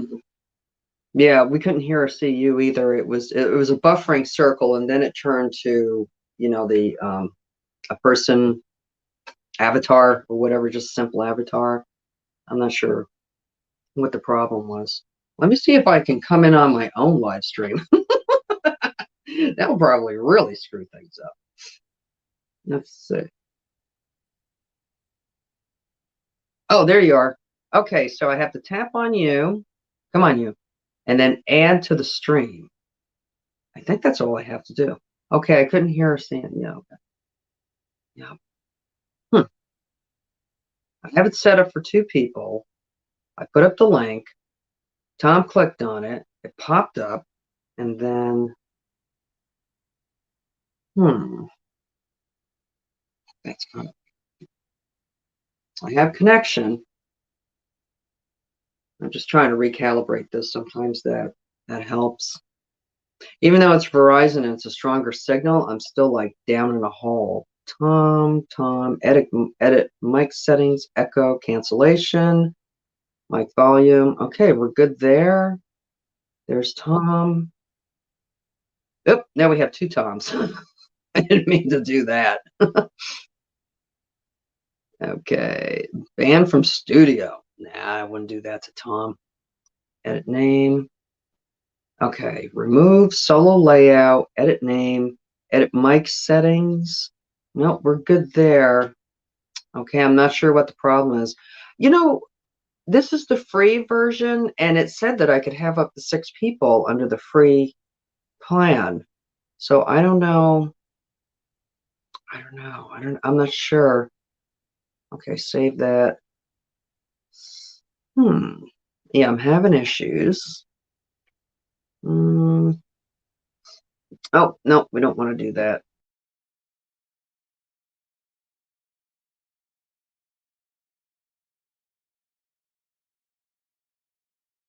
Okay. All right, we're back to square one here. And Tom, you're lit up in blue. Yes, you can have 5 on a panel. Greg, do you think I'm doing anything wrong? I put out the invite. Tom clicked on it. I have it set up for 2 people. And Tom comes in, and I click on him, and I press added Tom to stream. And now I check the edit mic settings, and everything is good. And the rest of it is all passive aggressive stuff like ban from studio and all that. I'm not sure what I'm doing wrong. Okay, there's Tom. I don't want to add another one. If I press on his name, it's going to put up another window down below my screen. Solo layout, remove from stream. Nope, I don't want to do that. I'm not getting many options here. I wonder what the problem is. I got plenty of bars. I've got internet connection. It may be on Tom's end. He has to allow camera and mic. Edit name, edit mic settings. I'm good. Greg, on my end, will there be anything for allowing camera? Because I'm not seeing anything except for my initial stream. Oh.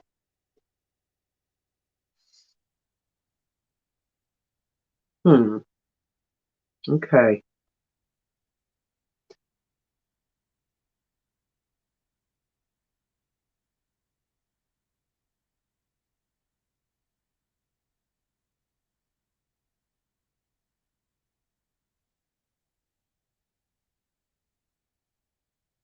Yep, I did everything right. No on his end. Okay, I just got a private chat from him, and he said he's here, but it's not letting him on screen. So I'm not sure what the deal is. When he signed into the link. Oh, okay. Tom, I don't know if you can hear that or not. Maybe I should write that to him.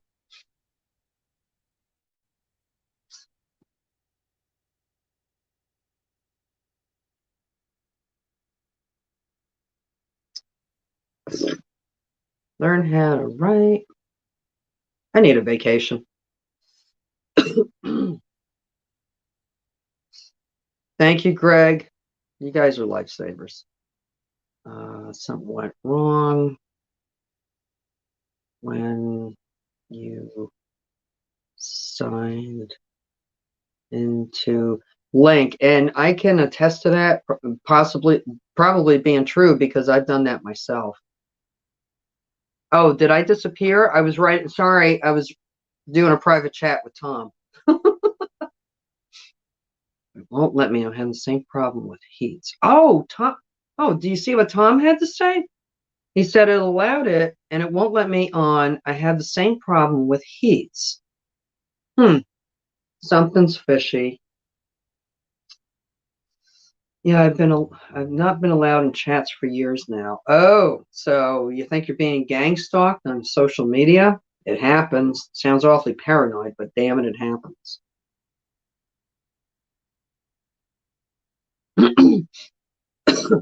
Tom, Greg has a question for you. He wants to know if you use Google Chrome. Oh, you got it. Sorry. I use Chrome, but this isn't through Chrome. I think this is just through Google. It's not DuckDuckGo, which I used to use. And then I just thought I'd start using Google. Chrome is good because I remember years ago when Chrome first came around, a lot of people were complaining about it.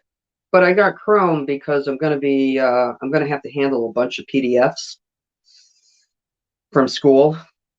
So, oh yeah, my old copier became my best friend. I have a 20-year-old Dell laptop and Spiron.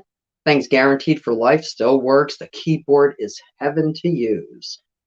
And the copier, which is gigantic, came with it. That is out of warranty, but I'm not worried about it too much. It's so big. When I had cats, I used to call it the Battlestar Cat Latica, the cat spaceship. It doesn't like to work on Firefox. I rarely use Firefox. I mean, sometimes, when you're going to download something or go to a website, sometimes Firefox will come up as a suggestion. I always press everything just once. I don't want to commit to any one because I think don't put all your eggs in one basket. Sometimes they're working good and sometimes they're not. But I was saying it earlier with all the schoolwork I'm doing. I was writing everything down for my environmental science class, but that professor is retiring and they are getting rid of the class. It'll never come back. So I wanted to write it down for posterity. So I drag out my old musty, dusty, antique computers, and I thought, okay, I'm going to do screenshots and I'm going to print this stuff out. I have to. So I hooked up the tablet to my old laptop computer, and the old laptop computer said, okay. It just went right along with it. I was like, man, computers are good Wi-Fi wise these days, but the old one just picked right up on the tablet, which it should anyways because it's essentially a camera, and it said, what would you like to do? And I was like, man, I haven't had a computer talk to me like that in so long. The old ones were built so solid. And so I just started downloading pictures and now I can do copies and put them into a binder because I hate to miss anything. And this is all stuff. It doesn't matter which class it is. It's not so much the environmental science class that I want to keep for posterity because they're retiring everything. But the new classes I'm doing, I want to keep that as crib notes for later things I have to go back to. Let Irene know I'm not there. Oh, I already know, Tom. I'm hip. I'm hip. Tom said, I just said why it won't allow me in, and it took the whole comment off. Tom, you're being shadow banned. Something's up. Something is up. Yeah, StreamYard worked pretty well on DuckDuckGo. I like DuckDuckGo. I don't know if it's actually, burning everything out, but I've allowed it and it allowed it in nothing.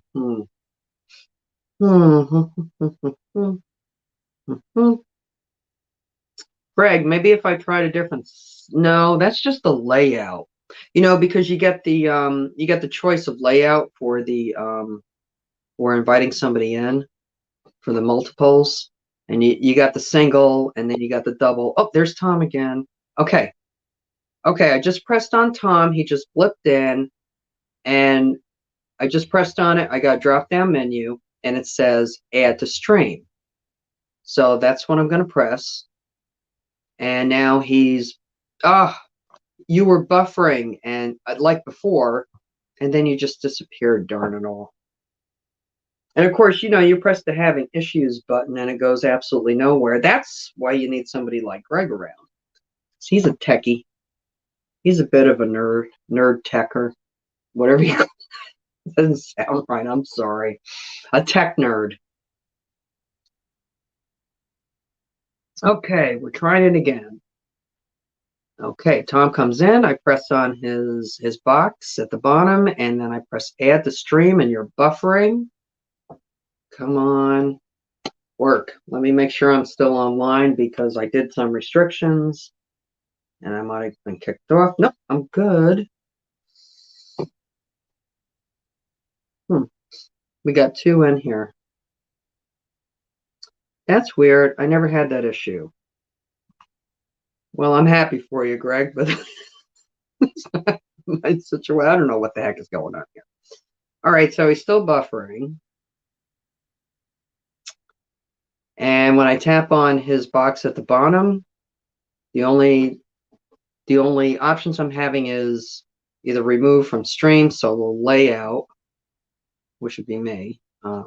Mute, don't have to do that. He's not muted, is he? No. Okay. Unmute. Okay.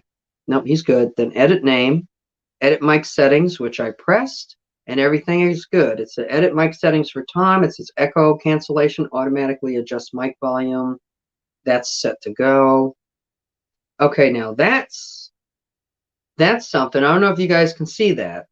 You see what's up there? You know, it's like it's thinking about it, but it's not sure. Okay, now we're going back to buffering. So I guess it's trying to come in. Edit mic settings. We're good. And I'm not going to ban him or kick him out. Okay, now this might be something. Has to be something with StreamYard server. Okay, now this is coming through Google. So it should work pretty well, I would think. Ah, shoot. Sorry, Tom. Man. I'm going to try again. I'm not doing that. That was flashing on its own. I'm not sure what the situation is. I think he's trying. Maybe he's trying. I just allowed him in, and this is what's happening. Thanks for taking the time to troubleshoot, guys. I appreciate it. It's always nice to get to the bottom of something. More heads are better than one, right?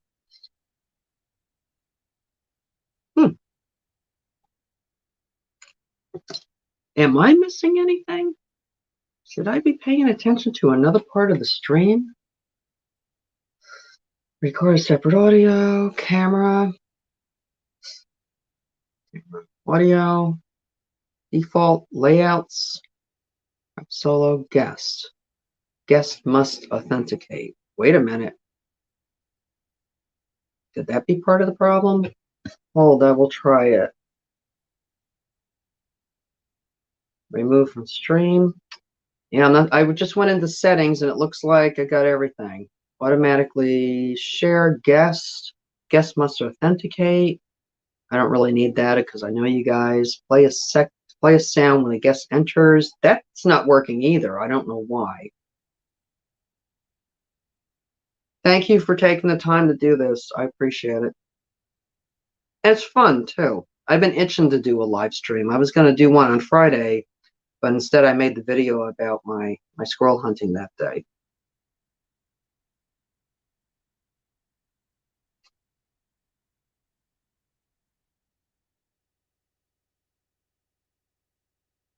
Okay, I just switched it.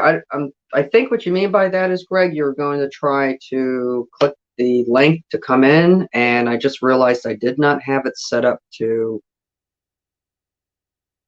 you know, for 3 people. Wait a minute. I just tried something else. Nope, that's not doing it either. That's frustrating.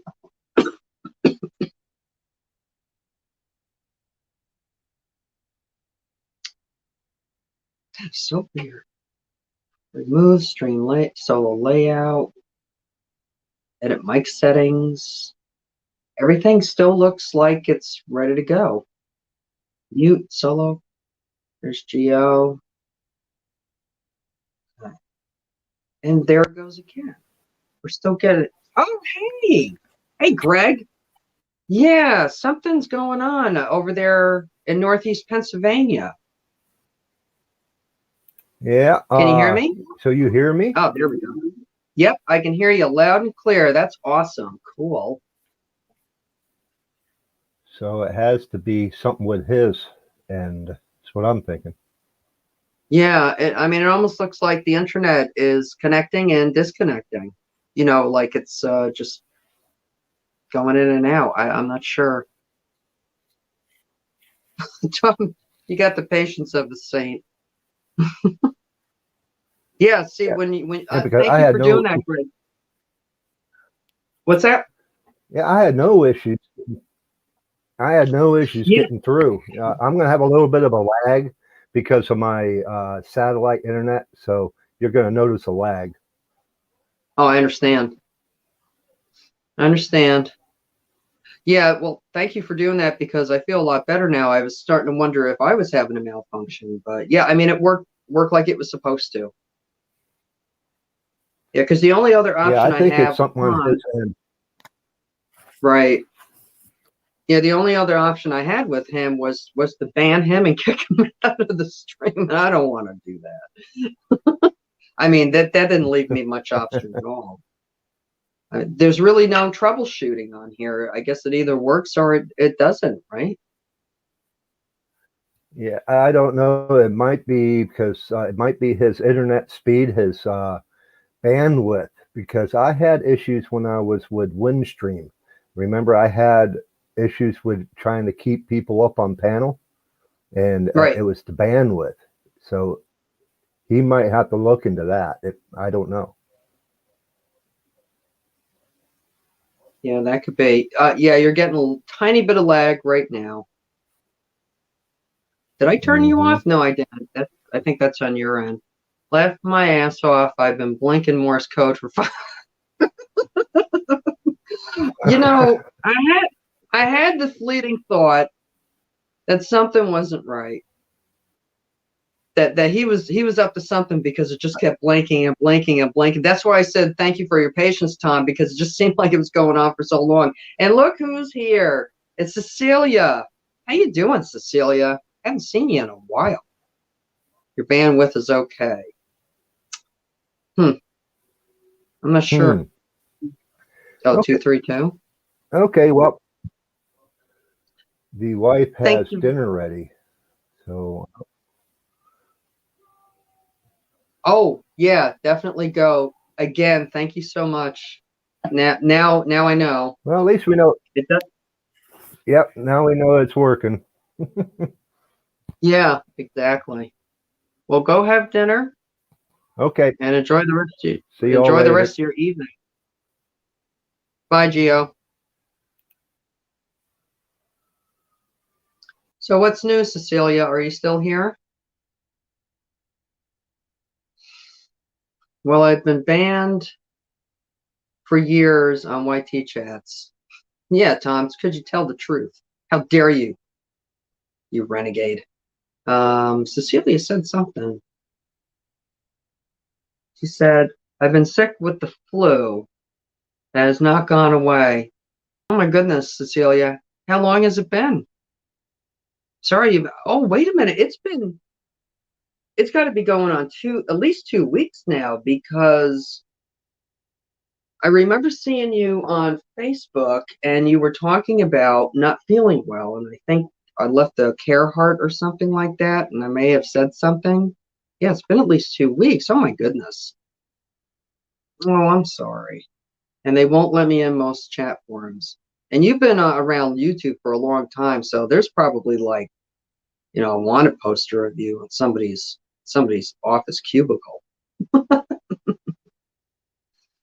Cecilia says, it's been it's been a month. Which when I started feeling better, it hit again. Oh, damn. Oh, shoot. What's it going to take for you to get better? Ugh. Oh, I'm sorry. Darn it all. Tom said he went ballistic about Obama. Oh, yeah, that's going back a while. Once they threw me off, every now and then I get into one and then get tossed out. Jesus. That's a shame. Well, I don't blame you for going ballistic. That's when I noticed things started to, the moolah started to really disappear. Everything started to go downhill. I mean, it really got bad. Oh, hey, Craig, you still here? Oh, my gosh. That's so wonderful. So Craig says he enjoys it, but he better run. Hey, Craig, thank you so much for stopping in. It was nice hanging out with you. I appreciate it. I know it's been going for almost 2 hours now. I didn't expect anybody to come in, but thank you. And Geo Outdoors says he's going to get some dinner. You all have a great night. You got it, Geo. Again, thanks for the help, man. It's always good to have a tech nerd around. So, Cecilia, what's going on? She said, with the weather up and down, it does my fibro. Yeah, it doesn't do it any good. It just causes a great big problem. Yeah, the weather is up and down. It's ridiculous. We went from 60 to 20 overnight, and then we got like 4 inches of snow. I'd show you that. I was showing everybody the snow earlier, Cecilia. I'd show it to you, but I'm sure you've had enough of it where you are. Night, Greg. Enjoy and enjoying Craig's. Yeah. Take care, guys. Great seeing you. It's always a chance doing a live stream because you don't know who's busy and who's doing what. Sometimes it almost feels like it's an imposition. Like I did this one, I advertised it 15 minutes before I came in, or 15 minutes before it started, because I've just been jonesing for a live stream. And I was looking at my watch hours, and I'm still on the fence about monetization. I don't even know if I'm that interested. But I was looking at my watch hours on the way down. But whatever, that's neither here nor there now. So Tom, looks like he's leaving. I have to buzz, but it's been fun. Have a great one. Tom, thank you for helping me out. It's nice to know, on both ends what exactly is going on. I appreciate your help very much. I'll see you soon. So minus 21. Is that Celsius? Probably, right? It's minus 21. We should have learned this in the 70s, Cecilia, in school down here. Minus 21 Celsius in Fahrenheit. Terrible. It's 69 in Fahrenheit. It's equal to it. Really? That can't be right. Usually it gives me, maybe it is. I'm confused. And then warming up during the week and then rain. I want summer to come big time. That would cure a lot of ills, because at least then it'll stay warm and consistently. I'm itching to get into the garden. I have boards to make another raised bed. Oh, I bet you are. I just started putting some up. I'm going to take you into the bedroom. Arkansas woodcutter. He's one of my. I'm subscribed to him. He's a really good gardener, and I was having a terrible snail problem, so he told me to use copper. But I started growing. I don't know if you can see them. Some, let's see. There they are. Some romaine lettuce. I'm just going to let it get nice and bushy. Kind of cool to see that with the snow behind it, I always loved that. When I lived in upstate New York, we used to sit in the greenhouse when there was like 3 feet of snow outside with the wood burning furnace going, planting plugs. And there's some beets, if I get this right. And I'm not worried about the roots. I want the greens. And I'm getting tired of going to the store. And then here I have carrots for the greens. And there's one little one coming up. And this seed mix was a company in Maine. I found it at my hardware store, and I've never seen it before. It's an organic one, so they say. And the plants grew like crazy. It really did a good job. It is too early to start seeds here. Yeah, thanks. I'm really happy about that because I'm just so sick and tired of going in the store. You know, our governor is back and forth with the muzzle and this, that, and the other. And I'm sick and tired of people being so aggressive about this. I mean, it's just crazy. I'm sick and tired of it.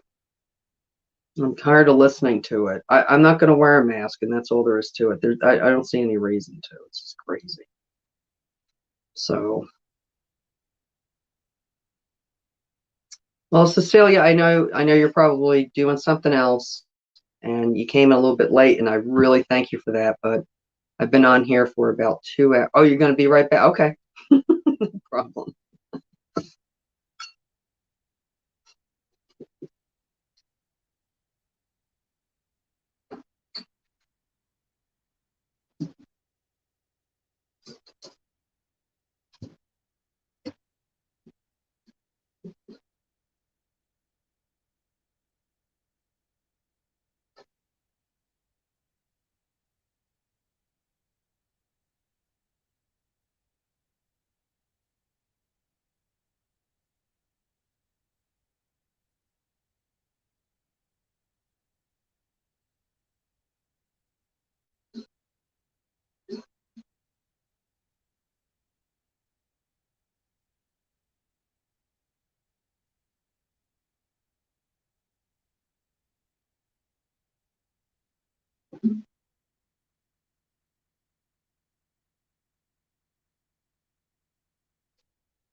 I just did a BRB too.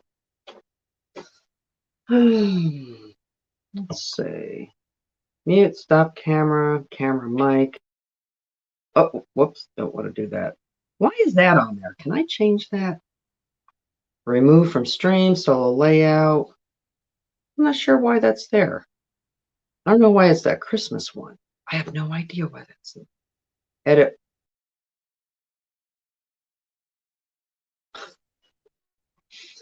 Edit audio avatar. Oh, there we go. Can I add another one?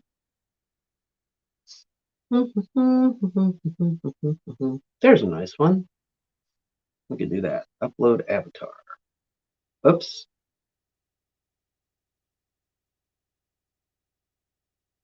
I'm just playing around with StreamYard right now because I don't have anything else to do. Well, I'm talking with you, but I'm just learning stuff. Last week, made 2 lasagnas and oh my God, was it meat lasagna, Cecilia?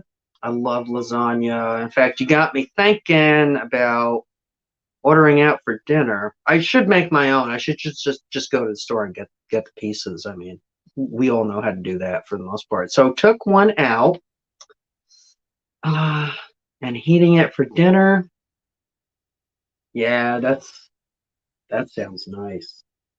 So if you can just bear with me, I'm just playing around with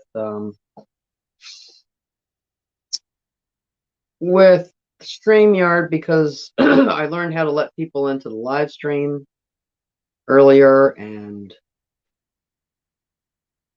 now I learned how to do this. I have a video. I didn't know what else to do because I've been trying to concentrate on schoolwork. That Storm King Mountain there, it's in my town.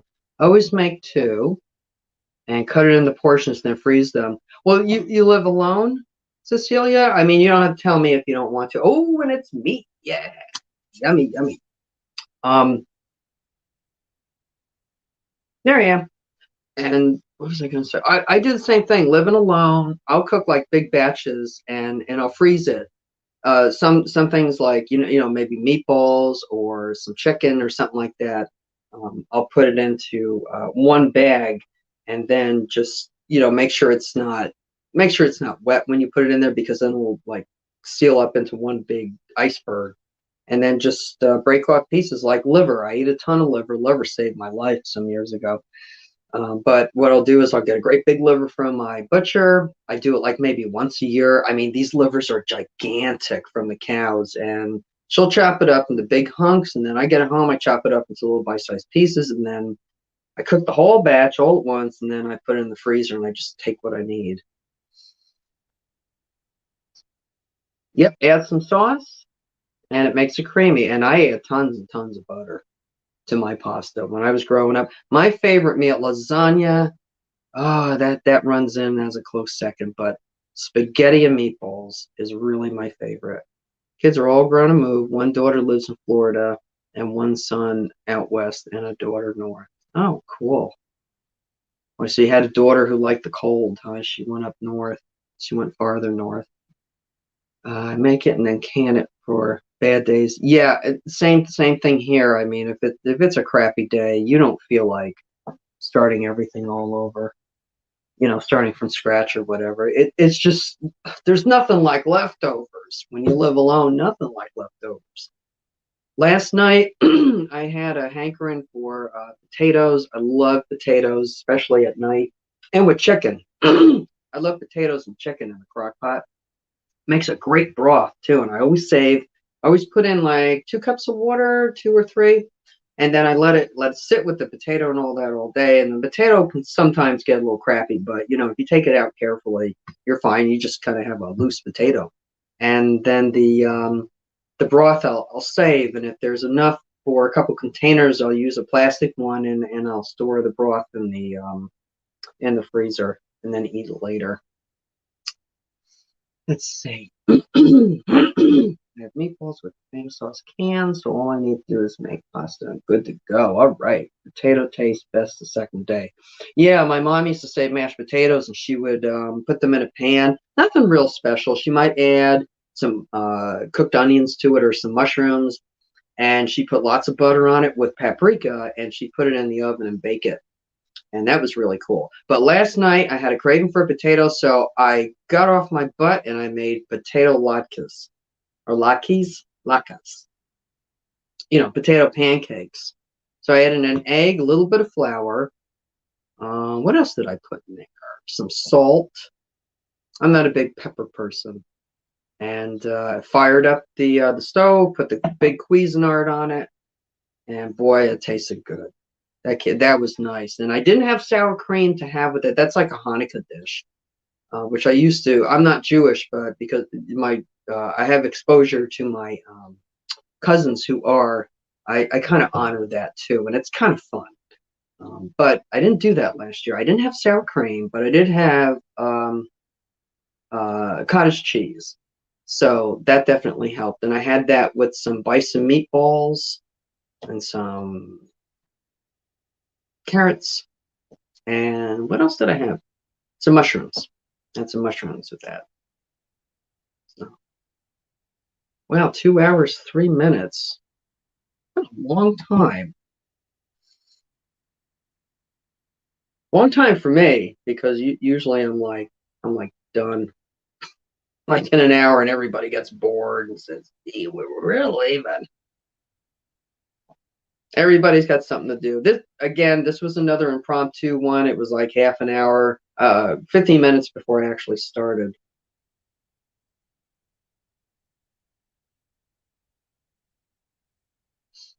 So what's that, Cecilia? Every once in a while, I want a potato. Yeah, I get a craving for. I love potatoes. I could eat them every day, but I don't always think about it. Put olive oil, paprika, black pepper, garlic, and parsley. That's what I don't have. That's what I should grow. I should get some more growing medium and grow parsley on the windowsill. I love parsley. It's one of my favorites. And then bake it. Yeah, there you go. That's nice. That's very nice.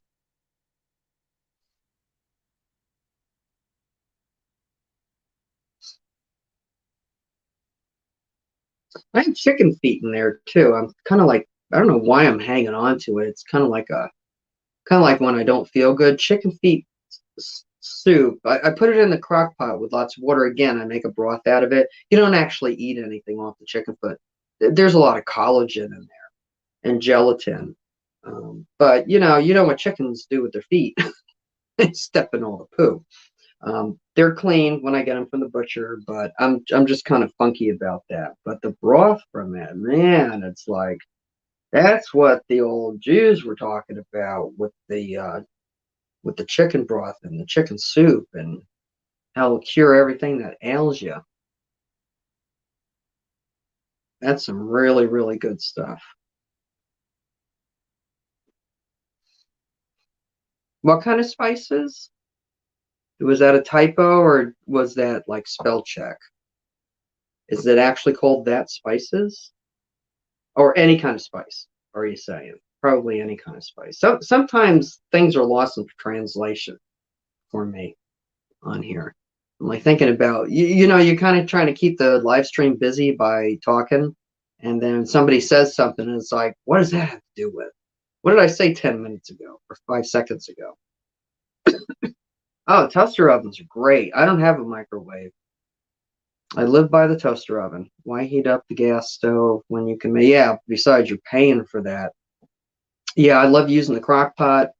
My coffee press broke. My tiny little bone jar coffee press. I've had it almost 20 years, and the thing cracked yesterday. I was like, oh my God, what am I gonna do? I don't have a coffee press. You know what a coffee press is, right? With the plunger. I've been making coffee in this for years, and look what happened. It broke. So I'm just keeping it up in the cabinet. I can get a replacement glass for it. But it occurred to me, especially in the wintertime, I pour it in here. It doesn't keep it warm. And you can't put that on the stove because it would crack. It's not tempered glass. So I got out the old Cuisinart Percolator that you plug in, and I'm enjoying it. It's huge, but where is it? It's back here in the shot. This one right back here. You know, you plug it in, the old Cuisinart. It's got the percolator. It's got the basket in there. And I can do 4 cups with that, which gives me leftovers because I'm used to the 3 cup. But in the Cuisinart, I can start it as soon as I get up, and it smells great and it stays hot. It didn't in here. In the summertime, yes, but this time of the year, and the kitchen's always cold, so not a shame. Cut the hell out of my hand on it too when I was cleaning, but it healed up. Olive oil, paprika. Oh, right, gotcha. Okay, yeah. Sometimes I don't know. The brain just goes on vacation. Oh no, were you able to replace it? Oh my God, I think I would cry if my big crock pot broke. Oh my God, I love that thing. Makes great bone broth. And you don't have to worry about it. And it heats up the kitchen. I got one. Oh, you got one of, I use it for loose tea. Oh, the coffee press? Yeah. Yeah, this thing's old. I'm surprised that glass lasted. I've taken this camping with me too, many times. But if I'm going to a place where I know I have an outlet, bring the percolator. Because if you have the percolator, it's like a social thing. Kind of attracts people. Say, hey, have a cup of coffee. I got 12 cups over here. Not yet, not in the budget. Bingo. Yeah, I know. I've been like that for a while, and then I made things a little bit tighter because I took an extra class because I am really trying as hard as I can to do a career change so I can live a better life.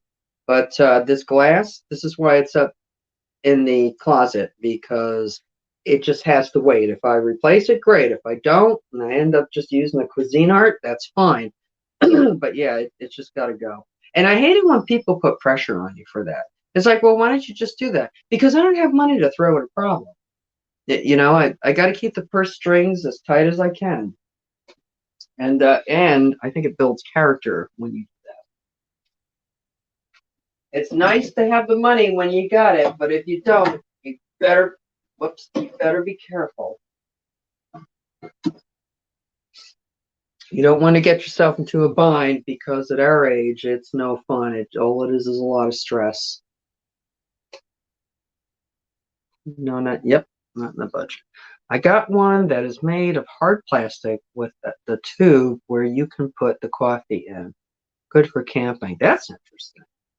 A tube, huh? That's neat. That almost sounds like a living in your car kind of thing, which is another reason why I'm doing this. I'm doing this career change because since March 2020, this is the third time I've taken a nosedive with my income, and I am sick to death of it. And I've already got it in the back of my head. If I have to put everything in the storage and go live in the car, then so be it. What else am I going to do? Because most of the people I know, they didn't lose income. They have not been affected financially, so they don't understand how serious this really is. So I put it in my mind. I'm not looking for sympathy, but I put living in the car in the back of my mind because that day may come. I actually did that when I was younger. I would go all over the place and sleep in the car.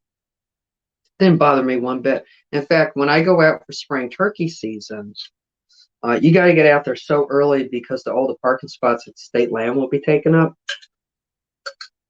So I get out there nice and early, and like an hour and a half or so, maybe longer, maybe almost 2 hours. That's how busy it gets out there for spring turkey. And I have a blanket. I always have a blanket and a pillow in the car. I have like a survival kit, and and so I just make myself at home in the back seat, lock the doors, set the alarm on the phone, and then you're good, and you got your parking spot. Nobody's gonna bother you. So, hey, MB Heritage, thanks for coming in. I was just about to sign off at about 2 hours, and then Cecilia came in, and we got into this great conversation about cooking and food and crock pots and incomes.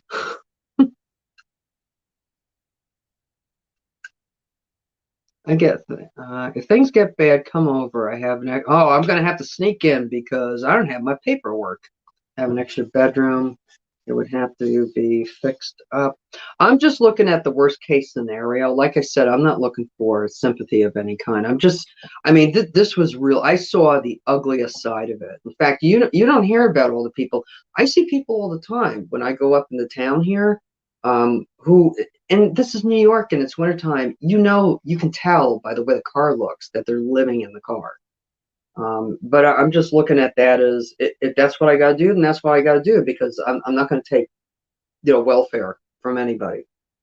I was put on this earth to do the right thing. I'm not going to, that to me, that's the wide path of destruction. I'd rather take the narrow and do the right thing. Queen size, yeah, I have a queen size bed.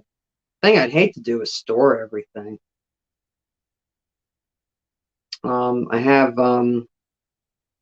I had held off on a big bed for many, many years because I lived here alone. I've broken up with my last boyfriend of like 12 years, and then I came here, and for the longest time, I just had this old twin bed that was still down at my mother's house. So I got that bed, and I slept on the twin bed for years, and then one day, about 6 years ago, I just said, you know what? I want an adult bed. I want a big girl bed. So I went to see my friends up at the furniture warehouse up here in Newburgh, and he set me up with a beautiful queen size. Oh, I love that thing. I could live on it. And it's an Ashley, and he was really upset when they discontinued it. He wasn't sure why. So what'd you say, Cecilia? Had to stop working when I broke my arm. So on disability. Oh, yeah. That's how I feel. It stinks. I wasn't the highest roller at one time, but I was up there. I competed very well income wise. And March 2020 happened. It's where'd all the money go? It's tough. And I'm sorry, the stimulus checks, they amounted to what, $3,000. I'm sorry that. Yes, if you got nothing, that's better than nothing. But I knew too much about those people who were distributing them, and I do not want to be considered a ward of the state. No, thank you. Once you do, you're locked in. They got you. 2010. Oh, I'm sorry to hear that. It seems like it was just last year, right? I was asking the guys about truck things because I drove a great big truck down to my mom's in 2002 on the first day of spring to Pennsylvania when we had a blizzard. And I can't believe it's been 20 years since she died. So I've been alone for a long time after my baby moved out. Yeah, and it's nice to have somebody around. It's nice to have a little extra income, but it's also nice to have that moral support. But then there's the other side of the coin. Like the last boyfriend I had, he had a lot of good qualities, but he had this terrible jealous side that I could not tolerate. I couldn't deal with that. And he became very passive aggressive about it too. Just spiteful. I don't want to live like that. I'm getting older, not younger. I did not take the check when you are on disability. Really? Jesus. Boy, that's a snafu and a half. I'm not sure how it worked down here because I still do everything on paper, so I was able to control it. It wasn't digital for me. Wow, that's a fine how do you do? Talk about a slap in the face. My goodness. It's like, well, what is that? Your consequence because you have a disability? That sounds like borderline discrimination to me. My goodness, that's terrible. Cecilia, you don't have to answer, but I just well, let me ask you this instead of asking something personal. Do you and you're in Toronto, do you have like a tenants rights um network or like lawyers? Is there an office for tenants rights? The only reason I'm asking is because I have a friend over in Quebec, whose landlord went to Florida, and then she was without water, and then the landlord's daughter-in-law was stalking her, and she still is.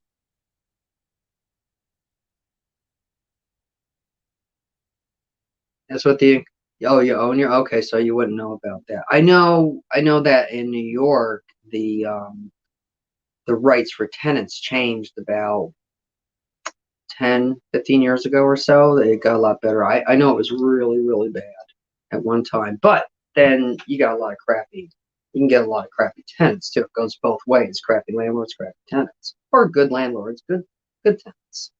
That's the ideal situation. But yeah, I just thought maybe you might have heard of something along, along your throughout the years or whatever. But I mean, if you don't deal in that, you don't have to hear about something like that. That's why I'm asking because I don't know. I would know who to send her to down here, but I'm not sure what to do for her up in Canada. And yeah, she's got there's a real problem with this woman. I mean, she's outright stalking her. She's basically breaking and entering.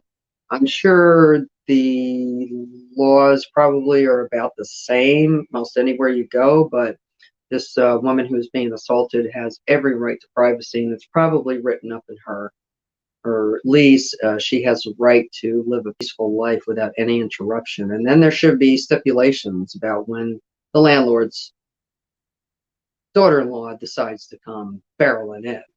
And she was stalking around outside her. There's like a hallway. It's like a top floor apartment, and then there's a hallway, and her apartment is off that. And the woman was up there snooping around the door like 4:30 in the morning one day. Before you had to leave work, I had already paid for my. Oh, God bless you. Ooh, that's wonderful. That's such a good feeling. Now, can you do a reverse mortgage? Probably, right? Up in Canada. All right. If I had to pay a mortgage, I would have to be. Yeah, yeah. I hear it. It's tough, and I had to buy another car last year. I bought a new one, used one. Um, and I made out really good with it because the other one was a great big trade-in.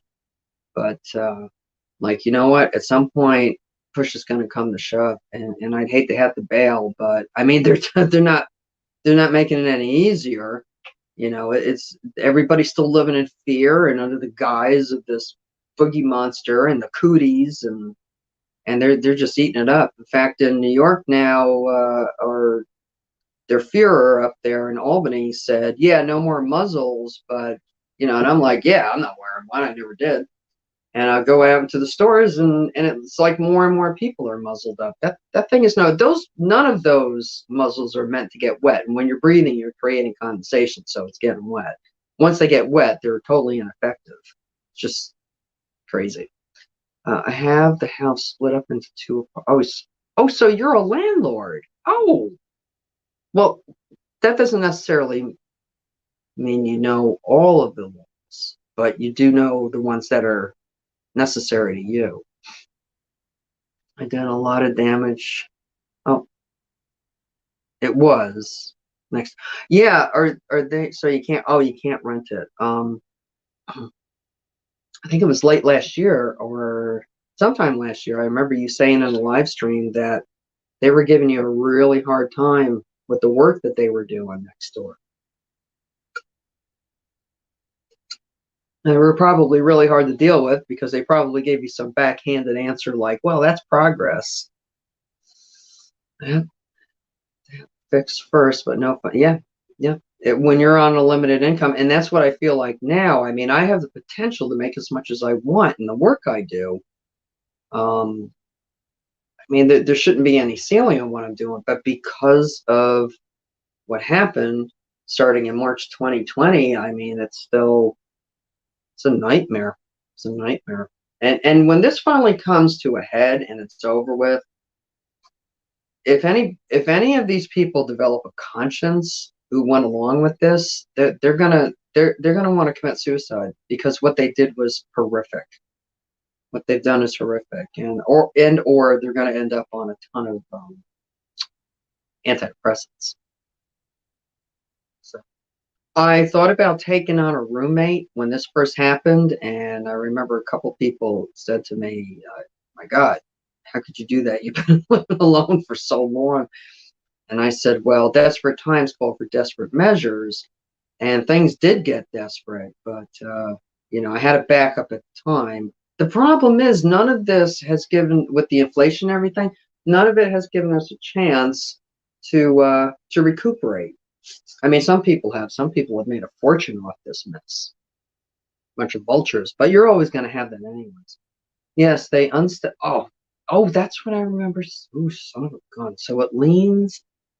Many cracks in the wall, and some windows now have to be. Oh my God! I have to replace some. Do you have like a senior housing authority? That may be tenancy. That may not be home ownership. I have replaced some, but I need to fix the price. Yeah, the problem. Yeah, that will take the case and collect the fees. Yeah, that's the whole thing. Hey, all lawyers, in my experience, I haven't had to use them that much, but any lawyer in my experience, you got to at least put something down, or at least do a consultation. Do you guys have a bar association, like a county? I don't know if you guys have counties up there, but the bar association here, and every county has it. It's basically people who are. It's kind of like a BOCES, where you're going to get somebody in training. They are legal to work. They're licensed and barred, but they're like just starting out. Like they're not with a firm. They're legitimate lawyers. Yeah, they all want money up front. At least if you get lucky, $300. At least it's probably 500 now because of the whole hoax thing. But yeah, if you have something like a bar association, like I was saying, I mean, these are legitimate lawyers, but they're young, they're just starting out, they want to get their practice, and they can do that through the bar association. It's kind of like the businessman's association. It's like a networking kind of thing. And that may be something to look into. I don't know what the equivalent would be up your way. You're looking to get some aid, go on the call tomorrow to see if they will take the case. Somebody's got to have an answer. I hate it when they know because they're in it. I don't know, maybe it just isn't on their mind, and it's like they're not telling you anything. It's like, come on out with it. No, you don't have something like that. But Because Canada is basically a socialized country. Am I right or am I wrong? And, like the Bar Association is considered kind of a socialistic sort of thing. And it's because it's there for the people, it's there to help the people. There's got to be some kind of aid up there. Like Office of the Aging. We have a senior protection agency down here, homeowners' rights associations. I'm not sure what the equivalent would be. I'd look it up on the computer on my phone, but that would be rude because then I wouldn't be looking at the computer. There's legal aid. Okay, that sounds very much like what we've got, like the Bar Association. All right, is it? Yeah, yeah. They have legal aid, which I will call, but they usually do not take on. So much for aid. So much for aid. God, it reminds me of years ago when I worked part-time for Safe Homes. I used to do it was a women's shelter in a town near here, and it was much needed. It was started from grassroots, and I started out on the hotline, and I was on the phone with this woman. He used to call quite a bit, and that's okay though. That happens. Sometimes you become their only connection to reality. And I was on the phone with her one night, and her husband came up behind her and shot off a shotgun. So she was fine. He was doing it because he thought he was funny and cute, the jackass. But I got off the hotline, and I had a pickup truck at the time, and I decided that I wasn't going to just sit on the phone and listen to this stuff happen anymore. I wanted to go out and pick these women up. Because there was a lot of that, and they had a lot of problems with that, getting these women out, because the women always want to take something. They feel safer with something. Very few of them can just leave an abusive situation, especially a house where, they raise their kids and it's their home.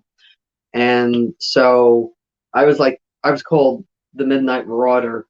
And another woman who I worked with in Safe Homes, she would get a call from a desperate woman saying, okay, I have like 2 suitcases and 3 bags, but I have no way to get out of here. And she like plotted this for the longest time so that she could get out. And this woman would call me sometimes 1, 2, 3 o'clock in the morning. This was before cell phones. And she'd say, Irene, can you drive out? Yeah, I can do it.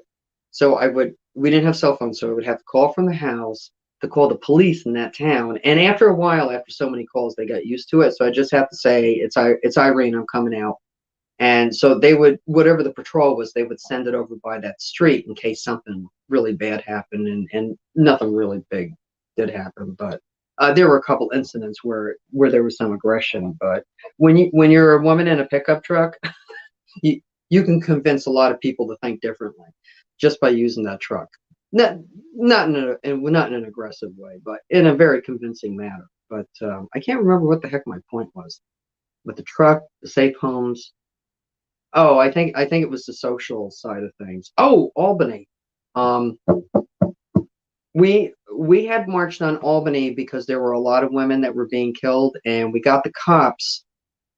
What we wanted was legislation to get the cops to take an actual domestic violence course, and they because what was happening was they were coming in after he already came down from his yelling and screaming, and she was crescending. So after they left, they'd say, oh, well, yeah, whatever. And the cops would just leave, and then he'd end up killing her. And it happened a lot, and it still does. So we marched on Albany to get that legislation. And you know what? Now these cops had to take, it was mandatory at one time. I don't know if it is anymore because they all started complaining saying we're not social workers. Well, you're out in the public. You're there to protect and serve. That attitude has just gotten so blatantly obvious in like the past 10 years. It's like, too bad, so sad, you're on your own. There's just so much. I hate that. It's not my problem, not my problem. It's like, well, we're all here together. We might as well help each other out if we can. And if you can't, maybe you know somebody who can. If you don't, then God bless you and hope things work out. So that was a long story about one specific point, but thanks for listening. There are more landlords, tenant cases, and if I get into some Yeah. This woman who I know who's having a problem with her landlord's daughter-in-law, she said, she has been looking herself. She did get a lawyer. I don't know who it was, but she said, there are these really extreme tenants' rights groups up there, and they have YouTube channels, and they're really aggressive. And she's like, one of them actually reached out to her. They wanted her to get into a Zoom meeting, which she did attend because she thought I might be able to glean some information out of this. But she doesn't want to join their cause because they basically run around saying, down with old landlords and tenants should live for free. And we can't have that extreme either. We got to find a happy medium. Trying to make everybody happy. Well, Cecilia, hon, it's been 2.5 hours and it's 5 o'clock here. So I think I'm going to get going. I still have an assignment to do. I have time, but I want to get going. I'm starting to get a little tired and it's starting to get dark. But I really appreciate you coming in. It was nice talking with you. I wish I could wave a magic wand and get you a lawyer. You have had tenants and been held with them damages. That's so sad. God, there's accidents happen, but don't intentionally do it. You got it, Cecilia. Good luck. Feel better. Really, I hope the weather. Yeah, either that, right, or win the lottery, or some lost uncle or aunt passes away and leaves you in their will, right? Preferably somebody from Europe who owned a beautiful country estate, and you can go visit. All right, sweetie. Take good care. Thanks again for coming in. I appreciate it. Bye bye.